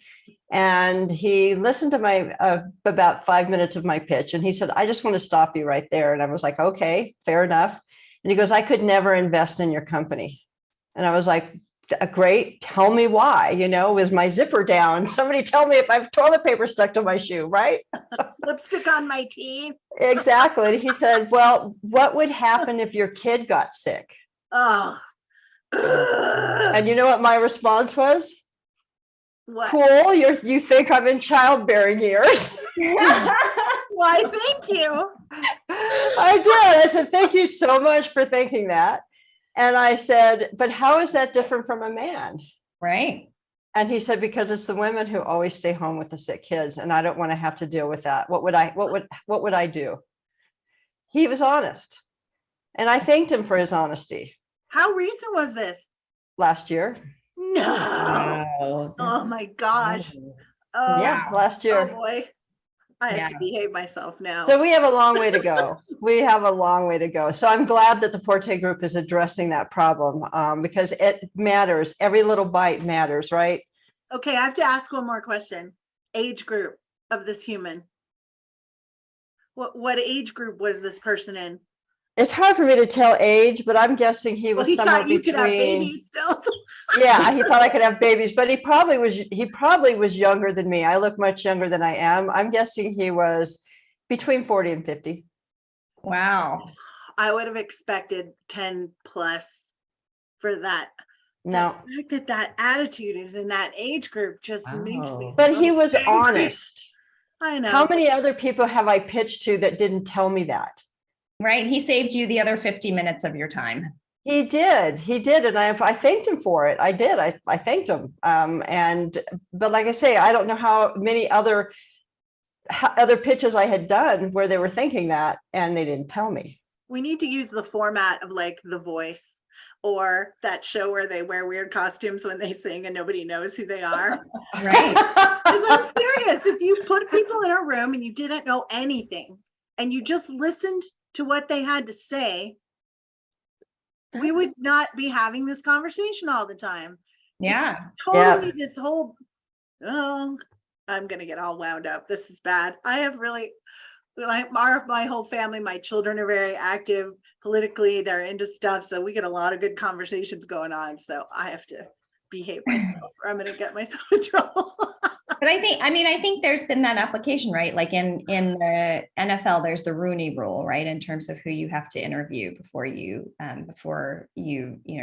appoint someone in a job. I think there's tons of examples where, being able to kind of, unfortunately mask the real identity of someone puts them on a more level playing field. And so, as we think about, I'm not sure that the, Mark Zuckerberg's vision of the metaverse where, look, you can now have a virtual meeting in the metaverse. I was like, wow, that seems like the most painful thing to do.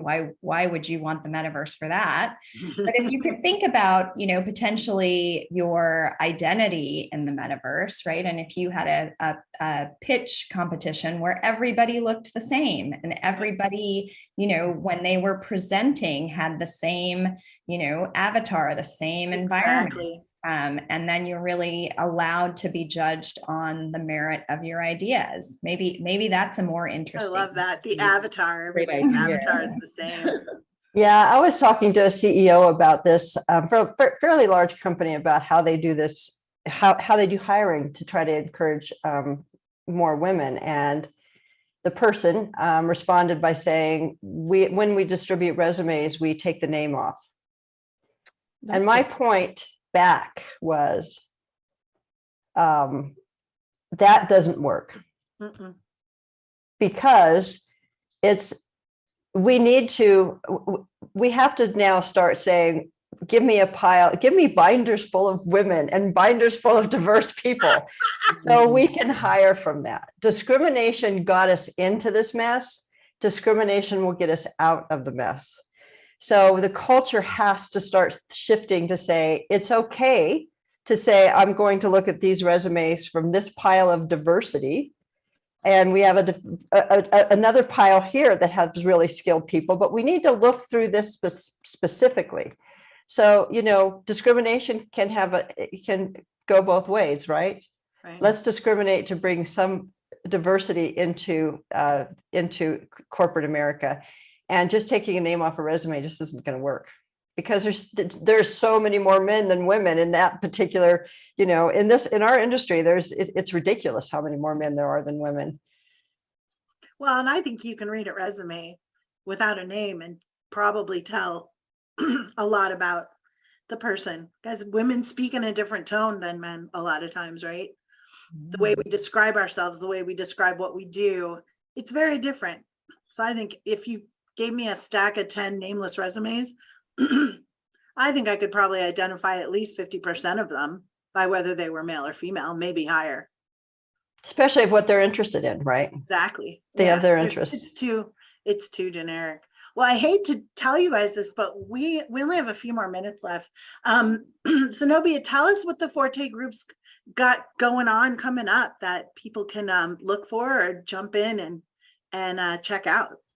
Sure. So yeah, we have now finalized the process. We are officially a nonprofit. So, if anybody would like to contribute or your companies would like to support it, we would love that. You can visit the Forte Group, forte-group.com website. We will also be thinking about ways that we can expand that membership, as I talked about, and those opportunities, so that we are engaging not just, the women who have already sort of fought their way to the senior level, but how do we make that easier for that next generation?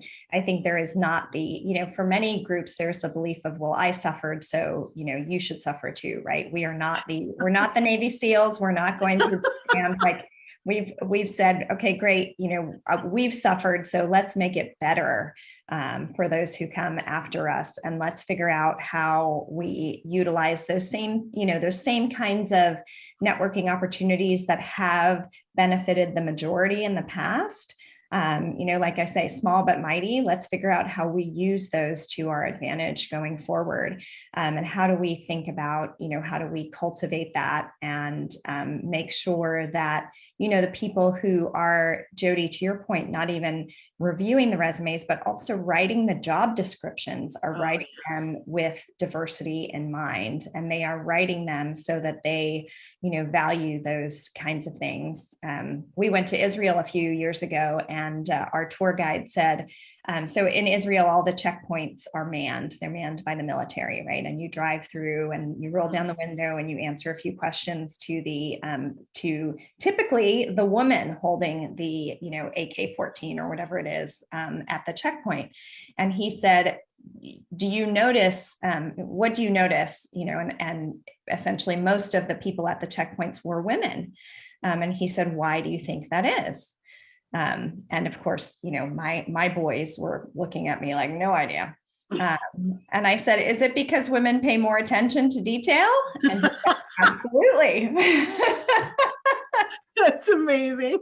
So when you think about cybersecurity, right, those kinds of things that there's a lot of benefit to having that diversity, not only of opinions, but also experiences and of the kinds of things that you're thinking about, because you can bet that the opponent on the other side is not going to just limit their way of thinking to sort of a very traditional mainstream way of thinking. That's not how they got to be hackers and how they got to be on that side. So, we need to use that diversity of thought and opinion and experience to our benefit, because we are not winning the war at this point. So we've got to get better.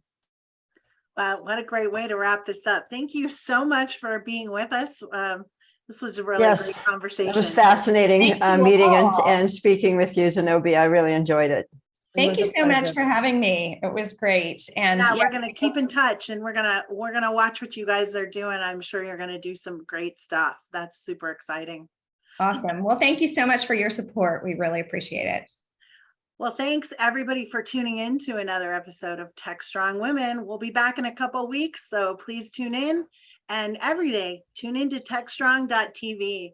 We have lots of great stuff out there for you guys to watch. All right. We'll see you later.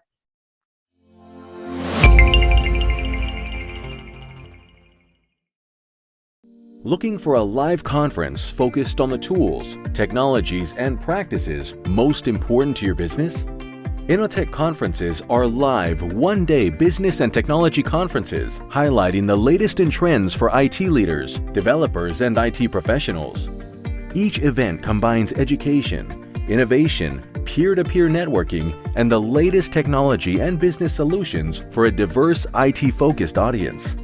Inotech conferences occur throughout the year in strategic regional locations, bringing together technology professionals from various industries to learn about the solutions, practices, and tools impacting their day-to-day work and gain insight into what's to come. Presenters at Inotech conferences are selected and curated to ensure each session provides the most up-to-date and relevant information without any hype. Whether you're interested in digital transformation, cybersecurity, cloud, IT leadership, or DevOps, Inotech conferences deliver. 2022 events are scheduled to be held in Austin, Dallas, Oklahoma City, Houston, and Washington, D.C. Inotech conferences are produced by Techstrong Live and powered by Techstrong Group.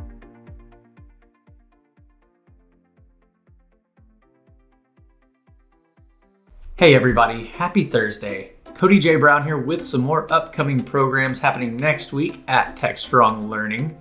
So Tuesday, October 25th at 11 a.m. Eastern, join us on DevOps.com for top tactics to address cloud security and cost concerns. Palo Alto Networks and Techstrong Research will review a recently conducted survey on challenges in the cloud and share with you tips on how to manage your cloud cost without sacrificing security. The following day on Security Boulevard, Wednesday, October 26th at 11 a.m. Eastern, SUSE takes us through Zero Effort, Zero Trust for blocking 0 days in Kubernetes. Our speaker will discuss modern versus traditional security controls and follow up with a demo on how Zero Trust can prevent exploits like Log4j and Spring4 Shell. And following on DevOps.com, this Plutora assembled panel will review the impact of value stream management, how to get started, and perhaps most importantly, how to get your leadership on board. Join us Wednesday, October 26th at 3 p.m. Eastern for How Do I Get Started and Succeed at Digital Transformation? So that's all I've got for you today, but we do always have plenty of upcoming programs next week.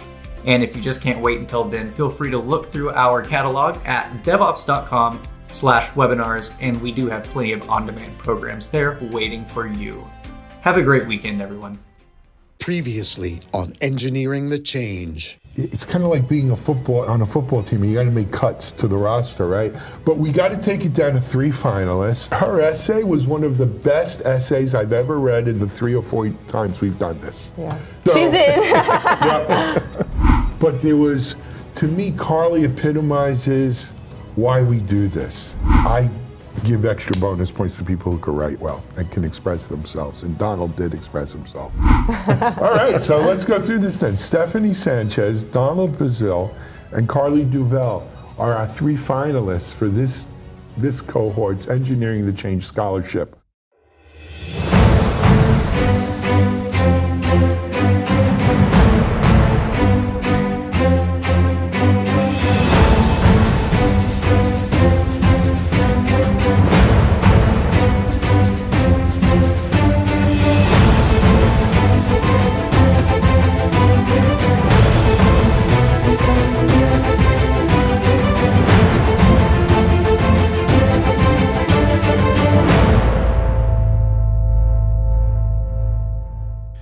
Engineering the Change has literally changed the lives of scholarship winners.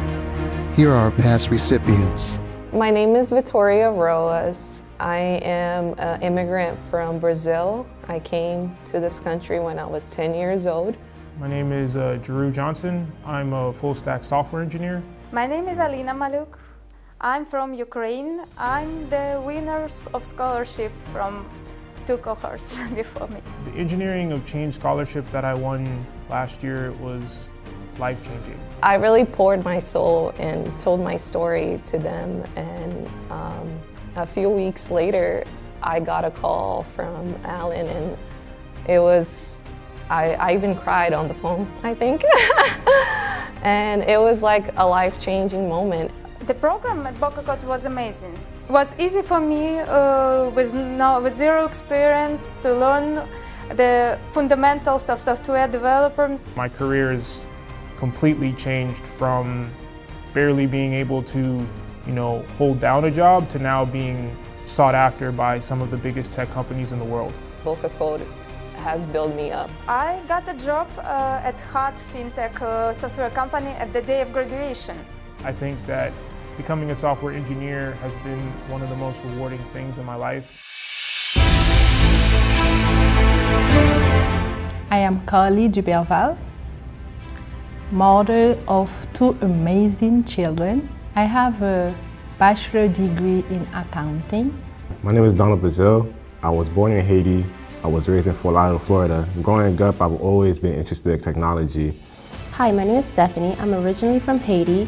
I've resided in Miami for wherever it feels. I currently have a degree in psychology, and I enjoy helping people. I migrated recently to Florida because of insecurity and political issue. I fell into software engineering as something I would love to pursue. I feel like there is a void that that I still have. There's something tugging at me because I feel like I have not challenged myself to reach my full potential. Here in US, my degree is not accepted. I need to work for my family duties. Winning this scholarship is a great opportunity for me to finally, pursue that career in software engineering. And, I would love to, give back to those who were in my position where they were completely lost and didn't really have any guidance. My goal is to be a vessel to other people, other underrepresented communities. Without money and resources, I can't afford to go to Boca Code. And being a finalist is an amazing opportunity. I would never have thought I would have been even considered. This field, I will be good at it. And I have an opportunity to make an impact on my community and the world.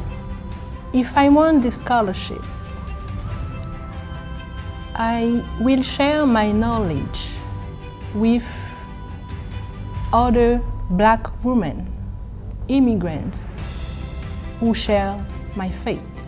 I would love to, have the opportunity at the end of the day to showcase those who believe in me, and then, help others who also, would be in the same position that I am. Because I know my contribution will make a lifelong impact on the world. Thanks so much for joining us here for this interview today. And you know what? Making it to the finals for this is an accomplishment in and of itself. And I think it really talks about the kind of person you are. And, reading your essay, I was very, very impressed. Where do you see yourself in 5 years? In 5 years, I will be that software engineer who will help immigrants to achieve their dreams. 5 years, I would love to see myself, slowly opening my organization, have it on the ground, running. I just want to see myself helping others, just like others help me. I just want to give back to those who gave to me. I see myself hopefully excelling in the field of software engineering, and I don't know exactly what my niche will be. So I know that I'm going to be excelling. I don't know exactly what it'll look like right now, but you guys will be proud. Why do you want to be a software engineer? What's gonna make you stick through this at the end of the day? I love it. I can do it. I will do it. Why I will do it? Because I love it. It's just a great field to get into. The technology portion of it is just something I've always been interested in. As a kid, I've always been interested in computers, phones, gadgets. I always felt a need to, or a pull toward doing something for someone else. In the field of engineering, allows me to continue to do that, because whether it is in a medical field, the automotive field, just the world of entrepreneurship, there's just so many different ways that I can continue doing good and making an impact. One of the things that's something that's very near and dear to my heart is, equity, parity, gender diversity, and just diversity and parity on all levels, equality. And I wonder how do you envision going about doing that? Like I did with my old career, I lift women to accounting in my country. I motivate them, I assist them, and help them to achieve, like I said, to achieve their dream, to be excellent in this field. I would love to open an organization that can, give back to those and help guide them with the, the opportunities that, I'd had from this experience. What drives you to do software engineering and not go back to something that you've already known and you've obviously been very successful at? I would say now everything is technology. So why should I say in accounting? If the world is moving and everything now is tech. I have two brothers. One died in 2007. He was a senior software engineer. My youngest brother is a software engineer. Why not me? It's because I'm woman? No. I want it, I will do it. At the moment right now, I work inventory for a home installation company. It's a pretty okay job, but it's not what I feel that I was meant to do. The knowledge I have, I can pass on to other people. I know some of the challenges that our communities face.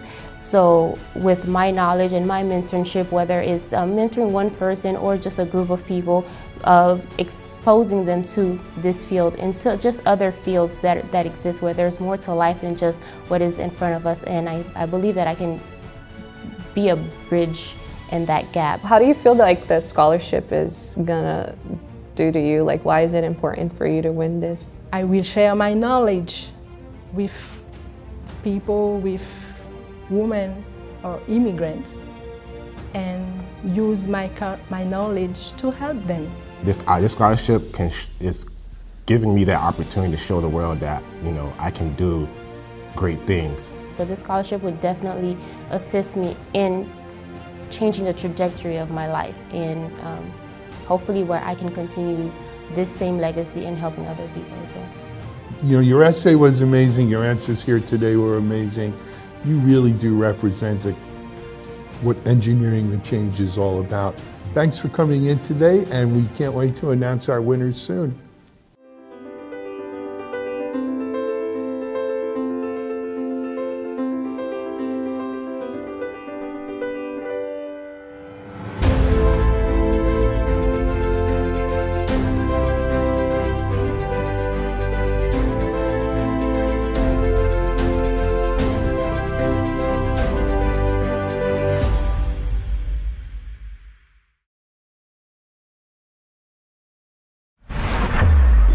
This is Techstrong TV.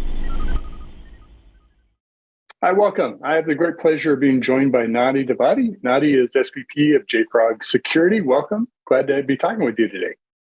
Hi, Mitch. Pleasure to be here. Pleasure. So tell us a little bit about yourself for folks that may not know you, a little bit about JFrog. Hopefully many folks know who JFrog is, but if not, we'll introduce them here.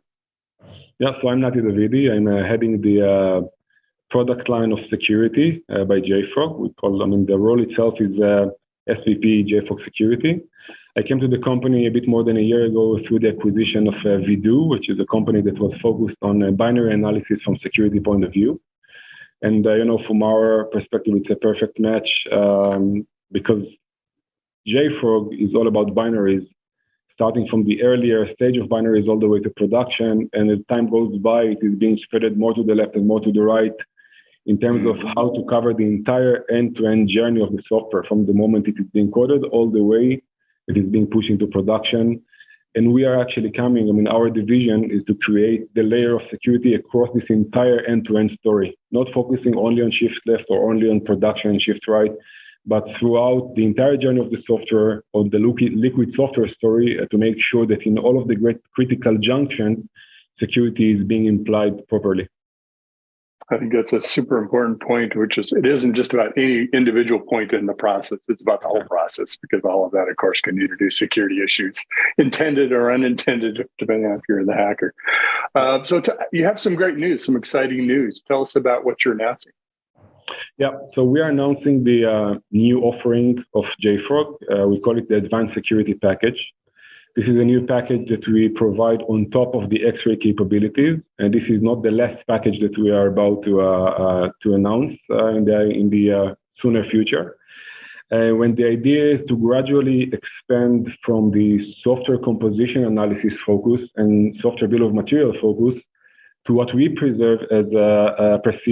as the true end-to-end supply chain security mechanisms. Because it's not only about bill of material, it's not only about CVEs and known vulnerabilities.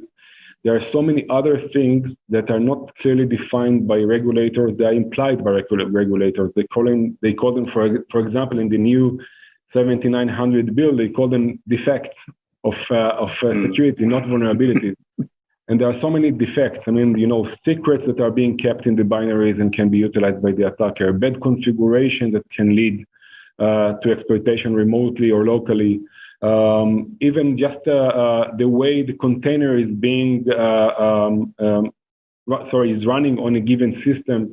So many attributes of artifacts that are not necessarily CVEs or zero-day or the other very known terms.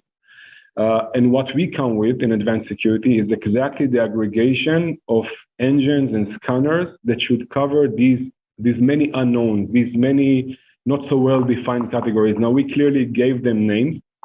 One of them is more common and known one is infrastructure as code security issues. This is an engine that will look for your Terraform issues. We have secret detection. This is an engine that will look into the binary and look for keys and credentials of many, many kinds, whether you have keys related to AWS or GCP or any other service. We will find them automatically. And the nice thing, again, enclosed binary. It's not in the form of source code. We look at it into the binary. And I will also mention here that that's the magic of binaries. I mean, source code will not necessarily or will necessarily not include many of these things. It will include code. It will not include the secrets and the configuration in many cases, and binary will include them, and they impose the risk, the real risk, because it's much closer to production, the form of the software. So I mentioned infrastructure as code, secret detection, and then we do also configuration analysis for common services and applications like Flask or like Django or Nginx. So we really try to aggregate all of the things that can be found through the binary. We clearly look for malicious packages, which we are pioneering, and more to come. I mean, this is not the end. There are many, many, many small capabilities. I left the last one for the end, the most important one. So we had an engine that we call the binary-based contextual analysis, which is also tied into this new build that is coming in. So the contextual analysis allows for the first time to really look into a given binary and tells you if a given CVE is truly exploitable or not. Now, why is it so important? First, because if you take the very common Log4j story as an example, everybody responds with a panic. Everybody across the entire globe try to identify their Log4j packages in the development environment, in production, and then to gradually replace them with a secured one, just because that was the common approach. But I can tell you that more than 70%, at least based on the customer that we worked with, more than 70% of the Log4j vulnerable libraries, vulnerable by definition, are not truly vulnerable because the prerequisite for exploitation isn't met, and it renders the CVE useless. So this contextual analysis allows for the first time to really tell the developer and the security persona and the DevOps persona, listen, you do have this package 1,300 times in your organization, but only in these 4 cases you use the vulnerable function, or you truly configure in a way that an attacker can remotely exploit it. And if you are exploitable indeed, the system then give you a contextual remediation plan, which is not just about upgrade your packages to the next version. It's about change this tiny configuration and you are safe. Even if you have the CVE, you are then safe. And the reason I mentioned the bill, because there are so many publications and articles and criticism about the new bill, but it does say that you can also introduce mitigation plan. And it does say that you need to have zero CVEs that have an impact on the product. But what if these are CVEs that does not have impact on the product? So it's a lot of tactic language issues there that can be interpreted in many ways. But I think the regulator did actually a good job understanding that there are alternatives to just make sure that you don't have CVEs. Well, if you come from the security world, the network security world, you're very familiar with remediation, not just patching, right? Patching is one form of remediation. And there are lots of ways. Sometimes you can't upgrade software, right? To do that is a much bigger effort. Not everything is built in microservices and easily patchable. So I think security engineers are probably very comfortable, familiar with that approach. In the software world, we don't talk about remediation very often, other than patching and kind of fixing vulnerabilities in our code. You're right, more than defects, right? Security vulnerabilities. As you're introducing this product and as you've worked with customers that have been, I'm sure, working with it before the launch, how do they embrace and accept this idea of remediation, that some things aren't accessible, aren't actually vulnerable, even though it does have security issues?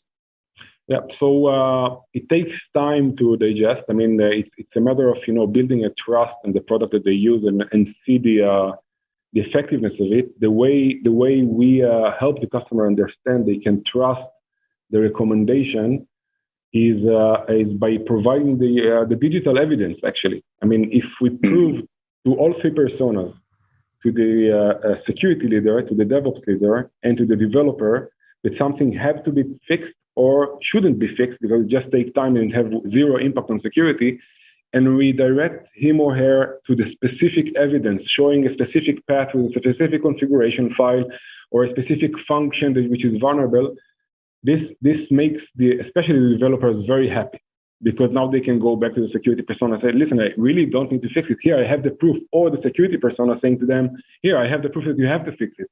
And this kind of reduce the friction. There are verticals and industries in which it becomes even more important, like in the automotive and medical spaces. I mean, having a vulnerability in insulin pumps, it just means you need to recall all of the pumps if they are not the new generation that you can upgrade remotely, and most of them are not. You just need to recall them to upgrade the software. It's not feasible. It doesn't make any sense. Okay? Big deal. Instead, yeah, it's a huge deal, and the regulators are so much, looking into it and find a way to alternative way to deal with that, and that's where remediation and mitigation comes in. Okay, because remediation in many cases is indeed more from the network vector, let's call it, when you do some external actions to reduce the chance that a given vulnerability will be exploited. Mitigations are, in our point of view, are more tactical things that you can do even on the device or on the container on your software that does not require a meaningful architectural change. But again, just a small configuration change that will make it, will put it in a position where the vulnerability is there, but no one can really utilize it. And in these critical verticals and industries, when we come with this story, they really, really like it. In the automotive especially, they really like the story. Let me connect a couple of dots. I'm curious, you talked about contextualizing, being able to understand, context and how something is used. As part of what you're saying is you really need that build software. You need the runtime software, the binary, to be able to have that contextual. Because in a microservices world, just in the repository, you're not going to know who's calling what all the time. It may not always be in one repository, one location, one code base. So when it's assembled into a set of services or a code base that you can examine, is that part of what you get additional contextual information from? Exactly. Yeah, we described it accurately, and we are doing it in several different gates. We are doing it as soon as someone, as a developer, compile code into a binary, and then the context will be not that big, okay? and then where it's being pushed to a big service or a container, and then the context is suddenly bigger than that. And then in the context of the full product, just before it's being released to the production, and then you have tons of context, almost everything. And the next thing to come, which is not part of advanced security, is to do it also on runtime. Meaning I was just going to ask about runtime. That sounds like the next thing. Yeah, that's definitely, that's the obvious required next step, to make sure that also the thing that we saw just before pushing things to production, to make sure that they are just the same on the runtime, that we are not finding or identifying new things that cause the manipulation of the software, alteration of the software. And this is not about a typical runtime security or endpoint security. By the way, I came from this space. Before this company, I worked in Palo Alto Networks. They acquired my previous company, Cyvera, which built endpoint security. Back days, we were focused on protecting production, laptops, servers, and so on. Here it's about the specific perspective of the software integrity, and to see that your software bill of material is not being changed, to see that things on production are not under threat. Just one nice example. You might have Log4j-like on your product, okay, the package. And even in the last point analysis, the system will analyze it and will tell you it's there, okay? You don't know it's vulnerable yet, of course. And then it goes to production. And then suddenly a researcher finds out that there is a big deal with Log4j. When we will be on runtime, we will be able to tell you, you do have the Log4j, but you don't even use it. It's just dormant on your system. So it's another big aspect. I mean, it means that then the parallel packages in insulin pump, no one will need to upgrade it because the software doesn't even use it, doesn't even call it. And this is, again, a big news to the developers because it reduced dramatically the overhead of upgrading and fixing things. It shortened cycles of delivery of software. It's much more modern and it's all automated. So it reduced also the need for manual pen testing and similar tasks. Nadia, I'm curious your perspective on this. You know, app security is a hot space right now. API security, a lot of aspects of software. Though I don't know that we've really kind of cracked the nut, if you will, for how to really effectively create a secure software. How does the advanced security package, how is that differentiated in market to other solutions? Yeah, so I would say there are the two biggest things. First of all, we clearly claim that our engines are the best, okay? Which is an obvious argument. This is for our customers to test against other solutions. But more importantly, first, it's about the aggregation of the capabilities. I mean, having many niche solutions, again, create a lot of overhead for the security team or the developer to aggregate them, to prioritize them, to decide what to fix and what not to fix. Second, and even more importantly, and that's the really big news about security with JFrog, is okay, you have an issue, what then? What the next thing that you can do in order to fix the issue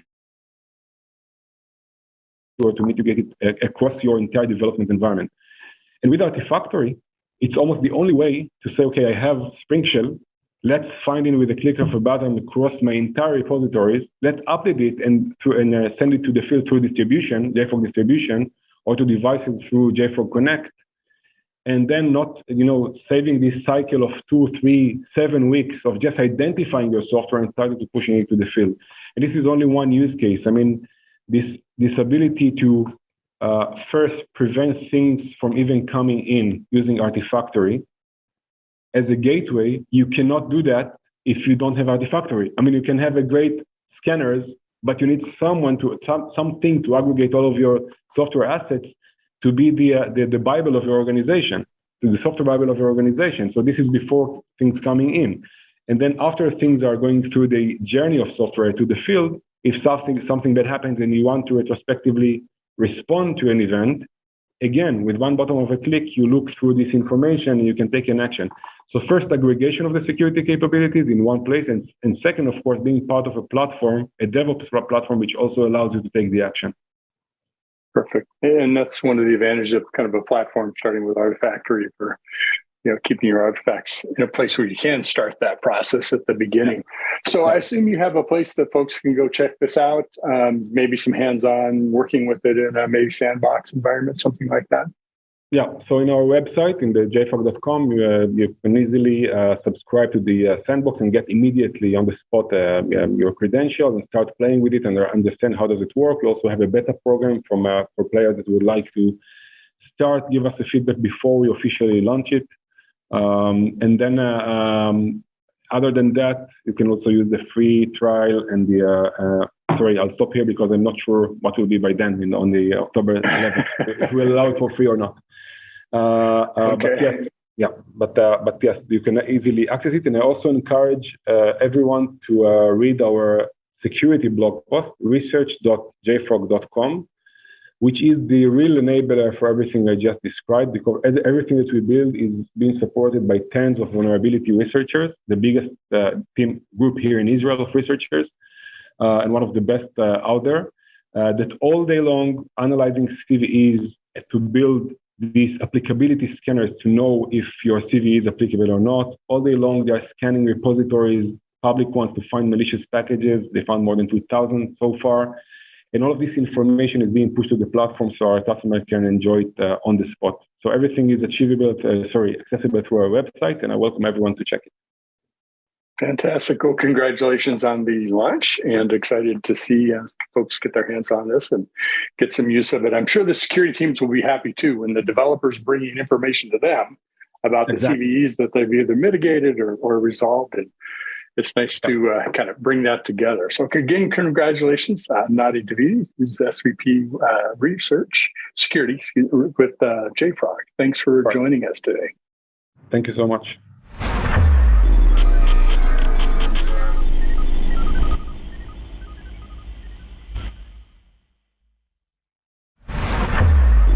This is Techstrong TV. Hey guys, thanks for the throw. We're here with Jonathan Rendy. He's a Senior Vice President for Product at PagerDuty, and we're talking about the economy and what goes on in the world these days as it relates to IT. Jonathan, welcome to the show. Thanks, Mike. Great to be here. Great to be with you. As they say, it's challenging times out there, and even IT folks are affected by layoffs and staff reductions, and organizations are trying to figure out how to do more with the proverbial less. What are you seeing from folks out there? And is there a need to finally maybe address a lot of these automation things that we've been ignoring for the last few years? Yeah, I guess the one constant is always change, as they say. And things are very different in the economy now, what we're seeing versus probably 6-7 months ago. And it's interesting. We're a fairly young company. We have a young employee base. And I was just talking to one of the other colleagues I have today or a couple of days ago about, lots of our employees have never really seen an economic downturn like this, not in the last 5-10 years. And I think there's scrutiny happening from a lot of budget owners out there, our customers, our prospects, and they're starting to ask basic questions given potential belt tightening that's happening. Should they be thinking of, a variety of vendors? Should they be looking to consolidate? Top line and digital growth continues to be the lifebloods of their business, but how can they do that efficiently? How can they do that with an eye towards the bottom line? I think those are a lot of the discussions we're getting pulled into. And of course, automation always plays a role, and it plays a really central role, especially when you're trying to do more with less. What do you think has always been the biggest challenge with finding ways to automate things? I mean, we theoretically have the skill sets. We're all IT professionals, and yet there's still a lot of manual processes out there. So time and again, what do we keep running into? It's a really good point of discussion. I always think that automation is such a broad word, and there are so many types of automation. There's so many different flavors of it. And I think there's automating what people do in workflows. There's automating machine activities. And giving that to the fingertips of individuals and knowledge workers and subject matter experts. There's all kinds of different. There's automating of events that don't involve people at all, and taking action on that ahead of time. There's tons of automation that's AI related and non-AI related. I think one of the biggest challenges has been and will continue to be organizational readiness and kind of maturity towards the right kind of automation for the problems that people are seeing. There's never been a lack of feeling the pain from repetitive tasks, activities that people feel that could be done over and over again. But it's usually the people issues, the human to human interaction that causes the friction. Meaning, do we feel comfortable with this type of automation? Is it something that we don't want to hand on the button, so to speak? Is it something that we can recover from or change if it starts? Do we have the expertise in-house to actually implement and get it going and then maintain it over time? There are a whole host of challenges to your question, and so many of them start with just the social, the cultural aspect of the organization we seem to find over and over again. Do we maybe not start the conversation on the right foot because people hear automation and they go, my job's threatened. But in reality, what we're really kind of saying is, your job has a lot of drudgery involved and it kind of sucks in some ways. And we're trying to automate it a little bit to make it easier and a little more perhaps enjoyable. So maybe we just aren't leading with the right message up front. You bring up a great point. Years ago, I used to work in an industry when it first came out. This was 20 years ago. I'm dating myself. Automated testing, and all testing of software and applications used to be manual. And it was, kind of considered the stepping stone into development. You had to do this drudgery and you had to pay your dues before you could get into a developer or an engineering role. And a lot of early vendors in that space used to have messaging and positioning much like what you're talking about, which is, hey, eliminate the need for people, eliminate. That usually doesn't resonate well in organizations I've found over the years. There's a lot of resistance to that for a lot of good and sometimes not so good reasons. And I think what I learned then, and it still pays forward now, just like it did back then, is it frees up people to do higher value activities. So even back to that example, if I had somebody manually testing something over and over again and writing down that this is what they did and this particular test passed manually, well, if I freed them up to automate that process, what higher level activities that would add more value could they be doing versus just eliminating their job? And I think that's where the real power comes in.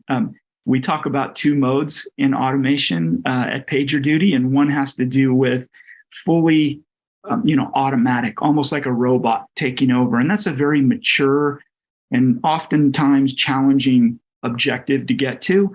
But then we also talk about a step to get there that a lot of organizations take, and we refer to it as the Iron Man step, kind of the machine assist, where you can do more with automation. And how powerful is the Marvel character Iron Man because of his suit and because of what he can do. He can do a lot more, and that's really the concept that seems to resonate more often than not. All right, well, I think that name Jarvis is probably trademarked, so we can't go by that. But, to the other side of the coin, right? The IT environment itself is becoming more complex. It's more extended than ever, and we don't have enough people to throw at this whole equation. So at our current rate of growth, won't automation as an issue get forced because ultimately we're more distributed than ever? It will. I believe it will. And I couldn't agree more. I think that we have so few experts in certain areas, and every organization seems to tax and stretch those individuals to the limit, to the point of burnout, to the point of where they can't do more. And that leads to dissatisfaction, that leads to turnover, that leads to, again, problems in retaining key individuals, sometimes and oftentimes the most important individuals in a company. That if we don't, for most businesses, for key organizations, if you don't implement some level of automation to offload those individuals, they'll leave. And then where are you as a business with those most highly valued individuals with that deep expert and knowledge. And by the way, wouldn't it make sense to codify some of that and share it so that you don't become, as a business, single, choke points or single points of failure in an organization? And so there's so many great reasons to take a mature and kind of an evolutionary approach to automation. It can pay big dividends. All right. You mean the day when Bob quits and he took all his scripts with him and nothing's documented? That day? Yeah, I seem to remember that day. And the day after that is the deer in headlights. Oops. Exactly. What do we do? Exactly. There's one wag once said, though, the trouble with automation is it's one thing to be wrong, it's another thing to be wrong at scale. So how do we put some guardrails in place here so that, perchance that we do something that's a little, shall we say, off the mark, that things just don't go completely haywire? Yeah, this defines the statement, like doing the same thing over and over again and expecting a different outcome is insanity. So we don't want that.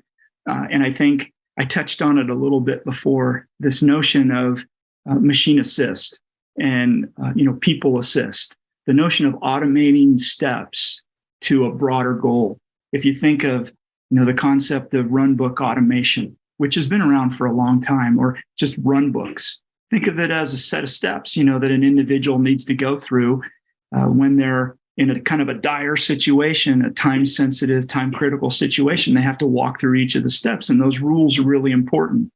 Some of those things can be automated, but just giving the individual a button to push for step 3 or step 7 of a 12-step or a 13 or a 20-step process can save a lot of time and can make things a lot easier.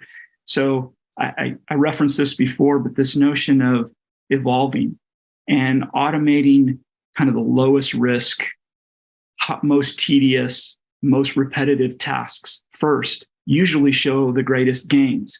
And then working up to a level of sophistication where you can link steps 3, 5, and 7, and then maybe steps 3, 1, 2, 3, 5, and 7, and evolving in that kind of a way. Once there's a cultural norm in an organization, it becomes really important. All right. And to follow up on your point, everywhere we turn these days, somebody's talking about AI for this and AI for that. And we have AI ops, of course. What is real about AI ops, and are our expectations too high or maybe too low, or what exactly should we be thinking about here? And as you look in your crystal ball for the coming year, what's next? I really don't think the expectations are too high.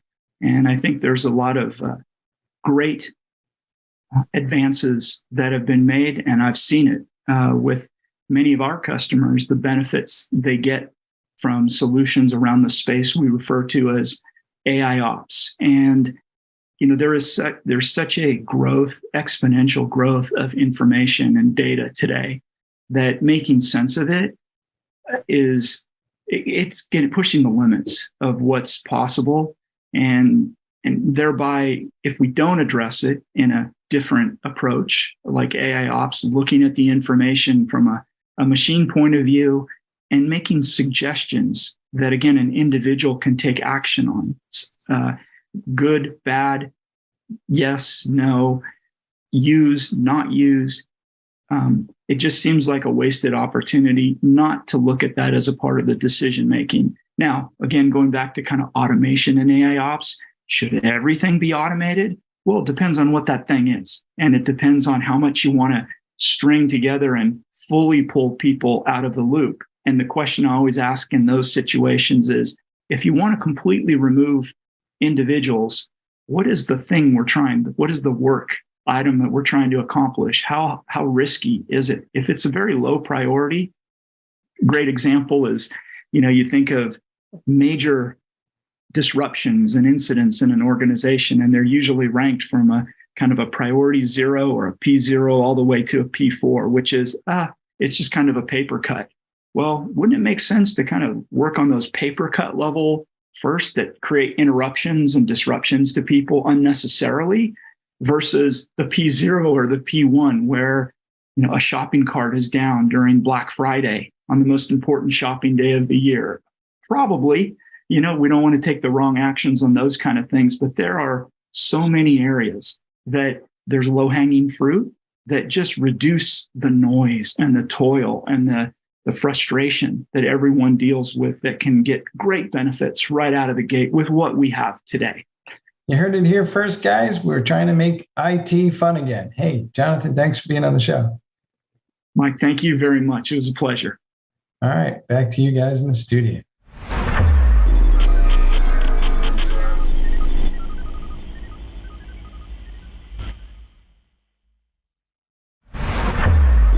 This is Techstrong TV. Hey guys, thanks for the throw. We're here with Ridhima Das, who's CEO for Triple Blind, and we're going to be talking about how to balance privacy and security. They're kind of closely related, but they're somewhat different, and there's a lot of different nuances. And of course, we now have this thing called blind data, which I'm going to let our guest explain. Ridhima, welcome to the show. Thank you for having me, Mike. Great to be here. So what do we mean by blind data these days? I mean, is this data that we don't see, or is it data we can access but not everybody else sees? Kind of explain what's going on. Yeah, so historically, as we've thought about working with data, the first step historically has always been look at the data, try to understand what the data has, and then work with it. Blind data challenges that paradigm by saying that you don't really need to look at each individual record of the data to get the right insights out of that data. You want to just be able to model the data, or want to be able to access and query and operate on the data without necessarily having an ability to examine each record, as well as look at the individual cells, if you will, on an Excel spreadsheet that contain that data, to be able to determine what the macro patterns there might be. So for example, if you're looking at somebody's EKG to try to determine whether they might have a particular propensity for a particular cardiac disease, you don't really need a person to be able to look at that EKG. You need your algorithm to be able to process it and give you an answer without necessarily allowing a human being anywhere in that process to be able to look at it. So that's what we mean by blind data, which is the ability to work with data without moving it, storing it in your systems, or having an ability to look into it. Well, that sounds reasonable. So what's the hard part in making that happen exactly? Yeah, so historically, computers have worked by operating on data, by loading it into memory and operating on it, right? And so what that means is we've used state-of-the-art security to keep data safe at rest when it's in our possession. We've used state-of-the-art security to keep data safe in transit when it's on its way to the user's location. But then when it gets to the user's location, their device or their computers or their servers, it gets decrypted. It gets regenerated in its original format. And that is where we lose the ability to enforce governance on the data, meaning we just have to rely on human trust to say, please don't use the data that's in your possession. And we don't have the ability to enforce, the blind data guarantees that I talked about earlier. How do you enforce, say, somebody's inability to abuse the data or use the data for something other than what was intended to do? So these blind data primitives that are up and coming, what they allow you to do is effectively work with data without your computer ever having a copy of the data in the raw. And so you do not have the ability to abuse it. For example, in the earlier example where I said, the EKG was being analyzed for a particular disease A, may not be able to then analyze it for a particular disease B, even though it may be using the same EKG. So you can enforce very, very fine-tuned, granular governance or digital rights on the data, because the data is never effectively in your possession in a way that you can run any arbitrary operation or algorithm or code on it. We are seeing a lot more regulations lately in this space. Is it getting easier to comply with those regulations as a result of blind data capabilities? Is there a correlation? And do people have an understanding of how to maybe go about complying with those regulations? Or are they just kind of scratching their heads and going, well, we don't really have any mechanisms to enforce privacy policies? That's a great question. Yes, blind data usage paradigms greatly simplify the compliance procedures for these global regulations on data privacy that have emerged. Since 2018 alone, over 100 countries have come up with a version of data residency regulation. What that means is that the data needs to be kept resident within the borders of a particular country while put to the country to derive insights.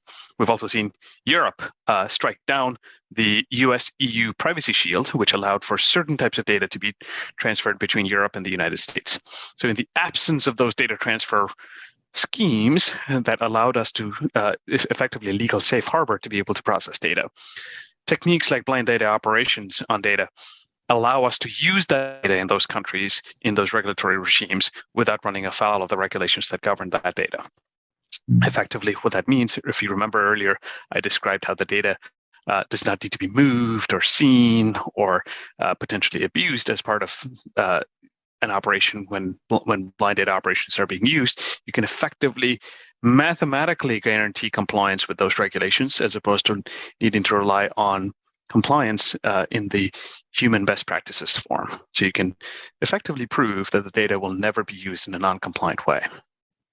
There's a lot of cost in making sure that the certain people cannot access certain data because you have a lot more requirements now, and theoretically you have to be able to show proofs that these people did not access that, or that if they can see it, then you've got to kind of show that they are trusted individuals. And there's a lot of overhead in this whole process. So do people really understand what it is they're getting into, and maybe are they thinking through the costs, or are they just kind of not really understanding just how expensive this may really get?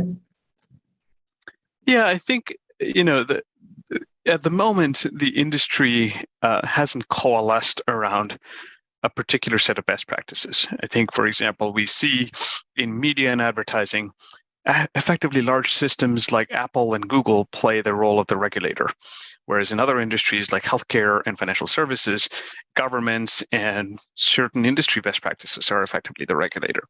So what that leads enterprises towards is a set of, if you will, heterogeneous regulatory and compliance requirements that don't speak to each other. So in those environments, a comprehensive data governance framework that's effectively able to comply with all of these requirements, whether they be regulatory or platform rules or any of the other requirements that are imposed on the data as even from potentially an ethical standpoint, can really simplify the compliance procedures, and of course, in the process, reduce costs of also compliance as well as the non-compliance fines and regulatory violations that might occur.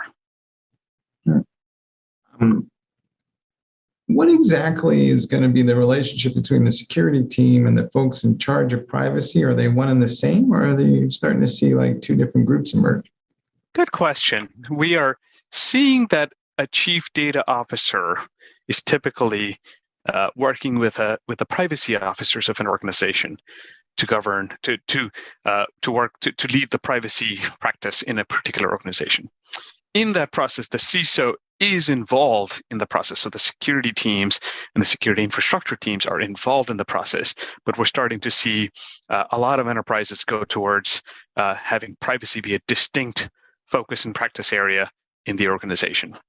We still occasionally see security teams leading privacy, and there's a slight nuance in how you interpret privacy in the context of security versus privacy in the context of regulatory compliance, right? For example, you probably will use cloud computing or other shared hardware or shared infrastructure systems where you need to keep your data information private from other tenants of the same machines. That is a privacy concern that security teams are thinking about. There's also the privacy concerns that emerge out of regulatory compliance or the types of stuff that we talked about with GDPR or HIPAA or other regulations. Those are typically in the realm of a privacy officer who's typically got some legal background or a compliance background that's helping the enterprises comply from a regulatory perspective. So we see privacy spanning both sides of the domain, but increasingly going more and more towards the privacy officers. How automated can all of this stuff get? We hear a lot about artificial intelligence and machine learning algorithms. Will that get applied in this space? Yeah, so we're seeing a lot of automation in terms of detecting what PII potentially is, and then effectively ensuring that the right compliance requirements are put against it. For example, in HIPAA, or under HIPAA in the United States, you are required to not share 18 key identifiers about a patient. These include attributes like gender and age and other attributes that might uniquely identify a patient. In that realm, we're seeing the use of artificial intelligence and other automated techniques effectively come up with synthetic data on the fly that allows a data scientist to understand, for example, patterns about how many males or females or what type of age distributions there are in a particular data set without actually being able to look at the real data. So yes, we're seeing a lot of automation emerge, especially in those using key technologies like generative adversarial networks and GANs that actually generate data on the fly in a way that's privacy preserving, but yet allow a data scientist to understand what the patterns of the data is. I want to be clear that the actual operations do operate on the real data, but the synthetic data is helpful in helping a data scientist or data analyst understand what the exploratory phase of the data analysis might look like. All right, cool.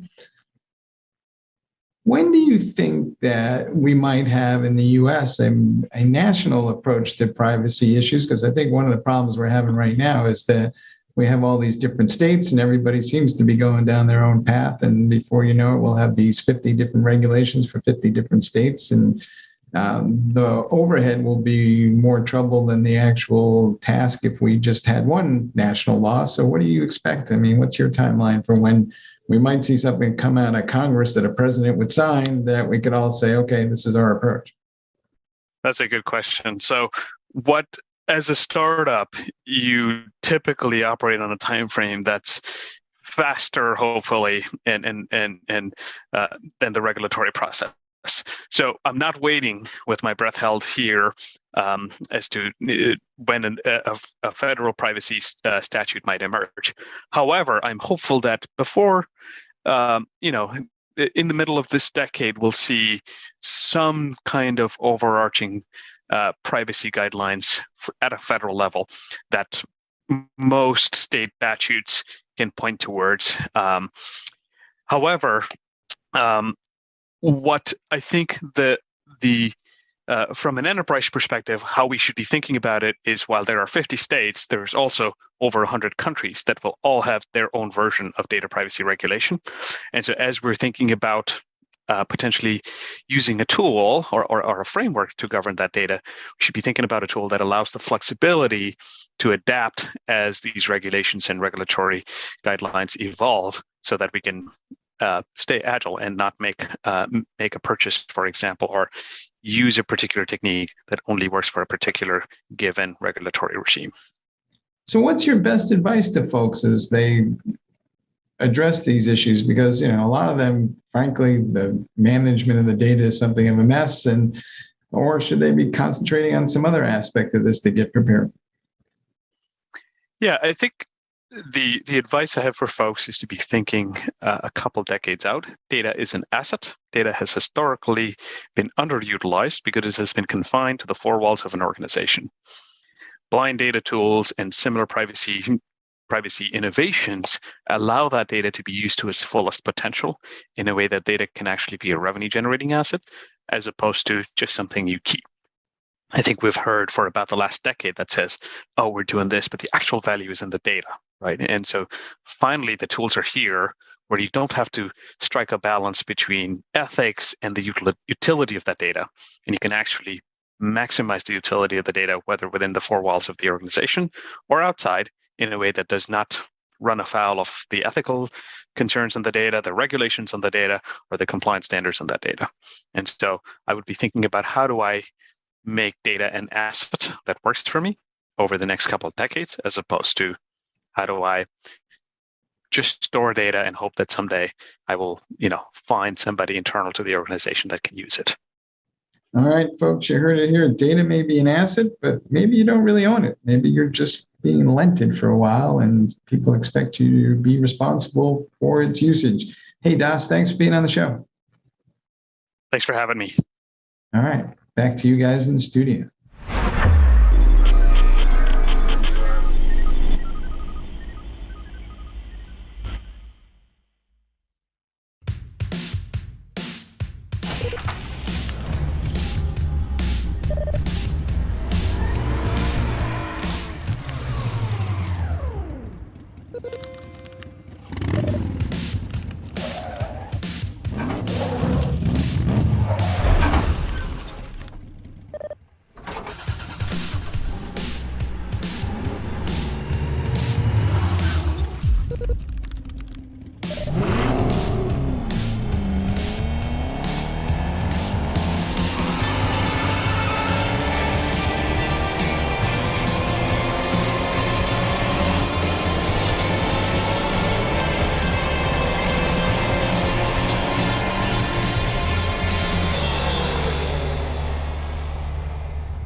Hi again, everyone. I hope you all enjoyed today's episode of Techstrong TV.